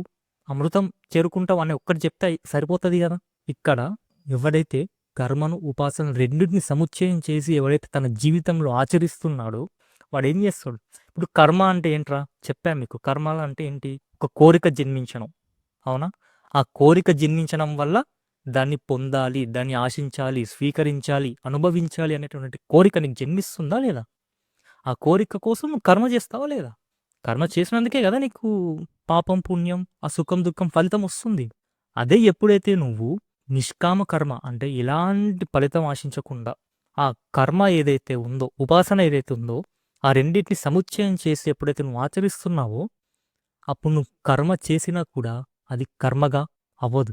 ఇక్కడ మృత్యు అంటే కర్మలు అని. మృత్యువును దాటావు అంటే దాని అర్థం నువ్వు కర్మలను దాటావు అని. కర్మలను దాటడం అంటే అర్థం ఏంటి? నీ కోరికలు లేవురా బాబు. కోరికలు లేవు కాబట్టి కర్మలు లేవు. నువ్వు మృత్యువును దాటావు అంటే దాని అర్థం కర్మని దాటావు అని. నువ్వు ఎప్పుడైతే ఈ కర్మని ఉపాసనని రెండూ పట్టుకొని చేస్తున్నావో ఈ కర్మ అనేటటువంటి మృత్యువుని దాటుతావు. అంటే నీ కోరికలు ఉండవు, సుఖ దుఃఖాలు ఉండవు, జన్మలుండవు, జన్మాంతరాలు ఉండవు. మృత్యువుని దాటావు అంటే అర్థం ఇది. కానీ ఎప్పుడైతే నువ్వు కర్మని ఉపాసనని రెండింటిని పట్టుకొని చేస్తున్నావో అప్పుడు నువ్వు చేసే ప్రతి ఒక్క కర్మ ఏమవుతుంది? ఈశ్వరార్పణంతో చేస్తున్నావు, ఈశ్వర సమర్పణం అనేటటువంటి బుద్ధితో చేస్తున్నావు. అంటే నిష్కామంగా ఫలితం లేకుండా చేస్తున్నావు కాబట్టి కర్మబంధం లేదు. కర్మబంధం లేదు కాబట్టి పాపపుణ్యాలు లేవు. పాపపుణ్యాలు లేవు అంటే జన్మలు జన్మాంతరాలు లేవు. అంటే నువ్వు ఇప్పుడు ఏంది మృత్యుని దాటావంటే కర్మని దాటావు. నువ్వు కర్మ చేసినా చేయనట్టే. అర్థమైందా? దేవతా జ్ఞానం ఉపాసించడం వల్ల అమృతాన్ని చేరుకుంటావు అంటే దాని అర్థం దేవతా లోకాలకి వెళ్తావు అని. అమృతత్వాన్ని పొందుతావు అంటే దాని అర్థం మోక్షం కాదు. ఇక్కడ మోక్షం అంటే కాదు. ఇక్కడ ఇక్కడ విద్య అంటే ఏంటి? దేవతా జ్ఞానం అని చెప్పాను. సో ఎవరైతే దేవతోపాసన చేస్తున్నాడో వాడు దేవతల లోకం పొందుతాడే కానీ మోక్షం పొందడు. కర్మని ఉపాసనని రెండింటిని పట్టుకొని చెయ్యి, అప్పుడే దానికి ఫలితం. అంటే కర్మ అనేది 50%, విద్య ఏదైతే ఉందో ఉపాసన అది ఒక 50%. నువ్వు రెండు కలిపి 100% కొట్టు. రానున్న 12, 13, 14 ఈ మంత్రాలు ఏవైతే ఉన్నాయో అవి కూడా ఉపాసన గురించి మాత్రమే చెప్తున్నాయి. ఇందాక చెప్పిన 3 మంత్రాలు కర్మ ప్లస్ ఉపాసన రెండింటి గురించి చెప్పింది. ఇప్పుడు రానున్న 3 మంత్రాలు 12, 13, 14 మంత్రాలు ఏవైతే ఉన్నాయో అది కేవలం ఉపాసన గురించి మాత్రమే చెప్తుంది. అంటే ఉపాసన టు ఉపాసన. అంటే ఉపాసనలు ఎన్నో ఉన్నాయి. గణపతి ఉపాసన, మంత్రోపాసన, అమ్మవారి శక్తి ఉపాసన, అలా ఎన్ని ఉపాసనలు ఉన్నాయో. కానీ అన్ని ఉపాసనలు కాదు. ఇప్పుడు నేను చెప్పబోయే ఉపాసనలు రెండే 2 రకాలు. ఇక్కడ 2 పదాలు వస్తాయి, సంభూతి, అసంభూతి అని 2 పదాలొస్తాయి. మనం ఇందాక మంత్రాలలో విద్య, అవిద్య గురించి తెలుసుకున్నాం. అవునా? విద్య అంటే ఉపాసన జ్ఞానం అని, అవిద్య అంటే కర్మలని తెలుసుకున్నాం. ఇక్కడ గూడా సంభూతి, అసంభూతి అని 2 పదాలున్నాయి. సంభూతి అంటే ప్రకృతి. ఈ నామరూపాత్మకమైన ఏదైతే ప్రకృతి ఉందో అది సంభూతి. అసంభూతి అంటే నిరాకారంగా ఉన్నటువంటి ఆత్మ. మీకు ప్రీవియస్ వీడియోలో చెప్పా. ఆత్మకి ఒక శక్తి ఉంటుంది. ఆ శక్తే ఈ సమస్త సృష్టి కూడా. ఆ శక్తి ఏమైంది? వ్యక్తమయ్యింది. అంటే సమస్త ప్రపంచంగా కనిపిస్తుంది. వ్యక్తమవ్వడం అంటే కనిపించడం. అవ్యక్తంగా ఉండడం అంటే శక్తిగా ఉండడం. అంటే దాని అసలైన రూపంగా ఉండడం. ఆ నిరాకారంగా ఉన్నటువంటి శక్తి ఏమైంది? వ్యక్తమయ్యింది. అవునా? ఈ వ్యక్తమైనటువంటి ఈ సమస్త ప్రకృతి ఏదైతే ఉందో అది సంభూతి. ఈ సంభూతి అంతా ఏమైతుంది? మళ్ళీ కొంతకాలంగా శక్తిలో లయమైపోతుందా లేదా? అది అసంభూతి. అంటే అప్పుడు శక్తిగానే ఉండిపోతుంది దాని నిజస్వరూపంలో. అలా అవ్యక్తమైన రూపంగా ఉండిపోతుందన్నమాట. అలా అవ్యక్తంగా ఉండిపోతుంది. ఆ అవ్యక్తమైన శక్తి స్వరూపాన్ని ఉపాసించడమే అసంభూతి. వ్యక్తమైన ప్రకృతిని ఉపాసించడమే సంభూతి. ఇప్పుడు అర్థమైందా? సంభూతి, అసంభూతి అంటే ఒకటి ప్రకృతి, ఒకటి అవ్యక్తమైన శక్తి స్వరూపం. ఇక్కడ కూడా సేమ్ ప్యాటర్న్. ఎవడైతే సంభూతిని ఉపాసిస్తున్నాడో వాడు అంధకారంలో వెళ్ళి పడతాడు. అదేవిధంగా ఎవడైతే అసంభూతిని ఉపాసిస్తున్నాడో వాడు కూడా అంధకారంలో వెళ్ళి పడతాడు. కానీ సంభూతికి ఉపాసించడం వల్ల ఒక ఫలితం ఉంటే అసంభూతిని ఉపాసించడం వల్ల మరొక ఫలితం ఉంటుంది. అవేం ఫలితాలు? సంభూతి అంటే ప్రకృతి, సమస్త ప్రకృతి అని. ఇలాంటి ప్రకృతిని ఉపాసించిన వాడు ఏం చేస్తాడు? ఏమవుతాడు? ఆ ఫలితం ఏంటి అంటే అష్టసిద్ధులు ప్రాప్తిస్తాయి అని. అనిమ, మహిమ, లగిమ ఇటువంటి అష్టసిద్ధులు ఉంటాయే, ఇలాంటి అష్టసిద్ధులు వాడికి ప్రాప్తిస్తాయి అని. అదే ఫలితం. అదే ఎవడైతే అసంభూతిని అంటే అవ్యక్త రూపంగా ఉన్నటువంటి శక్తి స్వరూపాన్ని ఎవడైతే ఉపాసిస్తాడో వాడేమైపోతాడు? ఆ ప్రకృతి లయం అంటారు దాన్ని. అలా ప్రకృతి లయం అయిపోతాడు. ఆ లయం అయిపోవడం కూడా మోక్షాన్ని ఇవ్వదు. ఎందుకంటే ఆ అవ్యక్త రూపంగా ఉన్నటువంటి శక్తి ఏదైతే ఉందో ఈ సమస్త ప్రకృతి కూడా అవ్యక్త రూపంలో అప్పుడు ఉంది. అంటే బీజ రూపంలో ఉంది. కాబట్టి ఆ సృష్టి, స్థితి, లయలు అదంతా కూడా అవ్యక్తంగా ఉంది. అది సంపూర్ణమైనటువంటి మోక్షం కాదు. కాబట్టి వాడు ప్రకృతి లయంగా ఉండిపోతాడే కానీ ముందు ముందు మోక్షాన్ని పొందగలడు. కాబట్టి వీటికి రెండిటికి కూడా ఫలితాలు ఉంటాయి. అంటే తరువాత మంత్రంలో ఏం చెప్తున్నాడు? అరే ఎవడైతే సంభూతిని ఉపాసిస్తున్నాడో వాడు మృత్యువును జయిస్తాడు, మృత్యువును దాటుతాడు. అదేవిధంగా ఎవడైతే అసంభూతిని ఉపాసిస్తున్నాడో వాడు అమృతత్వాన్ని చేరుకుంటాడు అని. ఇక్కడ మృత్యు అంటే ఏంటి? మన మనసులో ఉండేటటువంటి కోరికలు, గుణాలు, దుర్గుణాలు, ఫలాపేక్షతో చేసేటటువంటి కర్మలు, ఇవి మృత్యు. ఎప్పుడైతే వీడు ఆ సమస్త ప్రకృతి, వ్యక్తమైన ప్రకృతిని, సంభూతిని ఉపాసిస్తున్నాడో వాడికి ఏంటివి? ఈ దుర్గుణాలు, కోరికలు ఇవేముండవు. వాడికి ఏమవుతుంది? అష్టసిద్ధులు అనేది ప్రాప్తిస్తాయి. అలా వాడు ఫలితాన్ని పొందుతున్నాడు. అదేవిధంగా ఎవడైతే అసంభూతిని ఉపాసిస్తున్నాడో అంటే అవ్యక్త రూపంగా ఉన్నటువంటి శక్తి స్వరూపాన్ని ఉపాసిస్తున్నాడో వాడేమవుతాడు? ప్రకృతి లయమవుతాడు. ఇందాక చెప్పినట్టు కర్మ, ఉపాసనని రెండింటిని పట్టుకొని ఎవడైతే ఉపాసిస్తున్నాడో వాడు మృత్యువును దాటుతాడు. అదేవిధంగా అమృతత్వాన్ని పొందుతాడు. ఇక్కడ కూడా అంతే. నువ్వు సంభూతిని సపరేట్గా చేయకు, అసంభూతి ఉపాసన సపరేట్గా చేయొద్దు. సంభూతి, అసంభూతిని రెండింటిని సముచ్చయం చేయి, రెండింటిని కలిపి పట్టుకో. అలా కలిపి పట్టినందుకు నువ్వేమవుతున్నావు? మృత్యువుని దాటుతున్నావు. అంటే అష్టసిద్ధులు ప్రాప్తిస్తున్నాయి. అదేవిధంగా అవ్యక్తంగా ఉన్నటువంటి ఆ శక్తిలో కలిసిపోతున్నావు, లయమవుతున్నావు. కాబట్టి 2 ఫలితాలు వస్తాయి. కర్మ, ఉపాసన ఏదైతే ఉందో ఆ రెండింటిని ఒకేసారి పట్టుకొని చెయ్యి. అదేవిధంగా ఉపాసన ఏదైతే ఉందో అంటే సంభూతి, అసంభూతి ఏదైతే ఉందో ఆ రెండింటిని కలిపి పట్టుకో అని మనకు ఈశావాసం బోధిస్తుంది. ఇప్పుడు ఎవడైతే ఈ కర్మ, ఉపాసనని ఎవడైతే తన జీవితం మొత్తం ఆచరించి ఉన్నాడో వాడికి అంతఃకాలం అనేది వస్తుంది. మరణక్షణాలు అనేటివి వస్తాయి. ఆ అంతఃకాలములో అతను చేసేటటువంటి ప్రార్థన ఏదైతే ఉందో ఆ ప్రార్థనని ఈ రానున్న 4 మంత్రాలు. అయితే సూర్య భగవానుడు, మన సూర్యుడు ఉన్నాడా? ఆ సూర్య మండలం ఏదైతే ఉందో ఆ మండలానికి ఒక బంగారం మూత ఏదైతే ఉందో అది ఆ సూర్యమండలాన్ని కప్పేసింది. ఆ సూర్యమండలం బయట ఏదైతే ఉందో అది ఎలా ఉంది? మెరుస్తూ, దగదగ మెరుస్తూ ఉంది. అటువంటి బంగారపు కాంతులతో మెరిసేటటువంటిది ఏదైతే ఉందో ఒక మూత, ఆ మూత ఏదైతే ఉందో అది సూర్యుడిని కప్పేసింది. అలా కప్పేసినందుకు ఆ సూర్యుడు ఏమైపోయాడు? అతని యొక్క సత్యరూపం ఏదైతే ఉందో అది మనకి కనిపించట్లేదు. అంటే ఈ ప్రార్థన చేసేవాడు ఏమంటున్నాడు? ఓ సూర్యనారాయణ, ఓ సూర్య భగవానుడా, నీవు సత్యరూపానివి, నువ్వు సత్యుడు. నేను నా జీవితం మొత్తం కర్మల్ని, ఉపాసనల్ని రెండింటిని సముచ్చయం చేసి ఆచరించిన వాడిని. నేను సత్యాన్ని పట్టుకున్నవాడిని. కాబట్టి నీ యొక్క రూపాన్ని నేను చూడాలనుకుంటున్నాను, దర్శించాలనుకుంటున్నాను. కానీ ఆ బంగారపు మూత ఏదైతే ఉందో అది అడ్డంగా ఉంది. దాన్ని తొలగించు, దాన్ని తొలగించవయ్యా. నీ యొక్క రూపాన్ని నేను చూడాలనుకుంటున్నాను. నీ యొక్క ఆత్మస్వరూపాన్ని, సత్యమైనటువంటి రూపాన్ని నేను చూడాలనుకుంటున్నాను. దాన్ని తొలగించవయ్యా అని ప్రార్థన చేస్తున్నాను. ఇక్కడ మన మనసు ఏదైతే ఉందో ఆ మనస్సంతా ఏమైంది? ప్రాపంచిక వాసనలతో, అజ్ఞానంతో నిండి ఉందా లేదా? నామరూపాత్మకమైన ఈ జగత్ ఏదైతే ఉందో మనం సమస్తాన్ని ఆ నామరూపాత్మకమైన జగత్తుగా ప్రాపంచిక వాసనలతో ఎలా అయితే చూస్తున్నామో అదంతా ఇలా కప్పబడి ఉంది. అలా కప్పబడి ఉన్న మనస్సు ఏమైంది? అజ్ఞానంలో పడి ఉంది. కాబట్టి ఇలాంటి వాసనలు, ఇలాంటి ప్రాపంచికమైన వాసనని, నామరూపాత్మకమైన జగత్తుని అడ్డంగా ఉన్నాయ్యా, దాన్ని తొలగించు. నేను నా ఆత్మస్వరూపాన్ని దర్శించుకోవాలి అని ప్రార్థన చేస్తున్నాడు. హే పూషన్, పూషన్ అంటే పోషించేవాడు అని. ఆ సూర్య భగవానుడు సమస్త జగత్తుని పోషిస్తున్నాడు కాబట్టి అతన్ని పూషన్ అని కూడా పిలుస్తారు.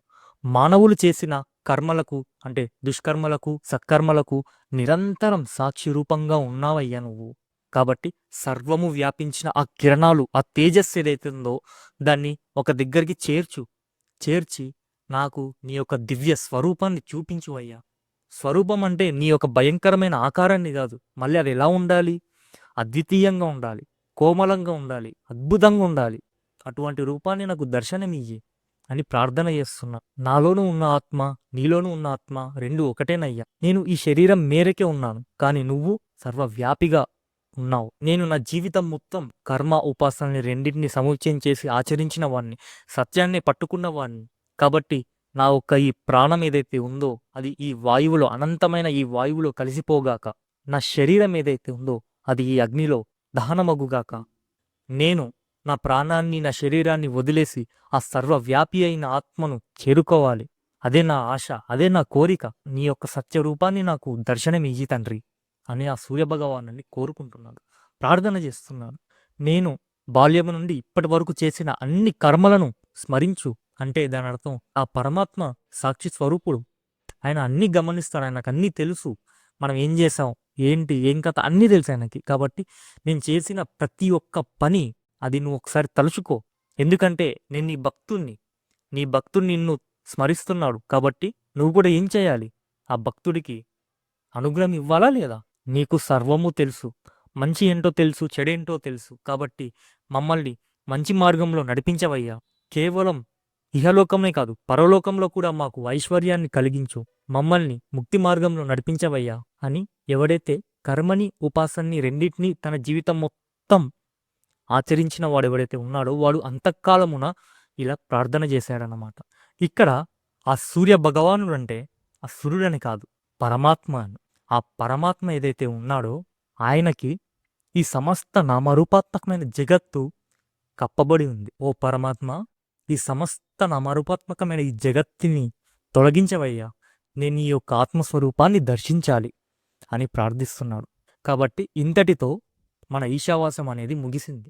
నెక్స్ట్ రాబోయే సిరీస్ ఏదైతే ఉందో అది కేనోపనిషత్.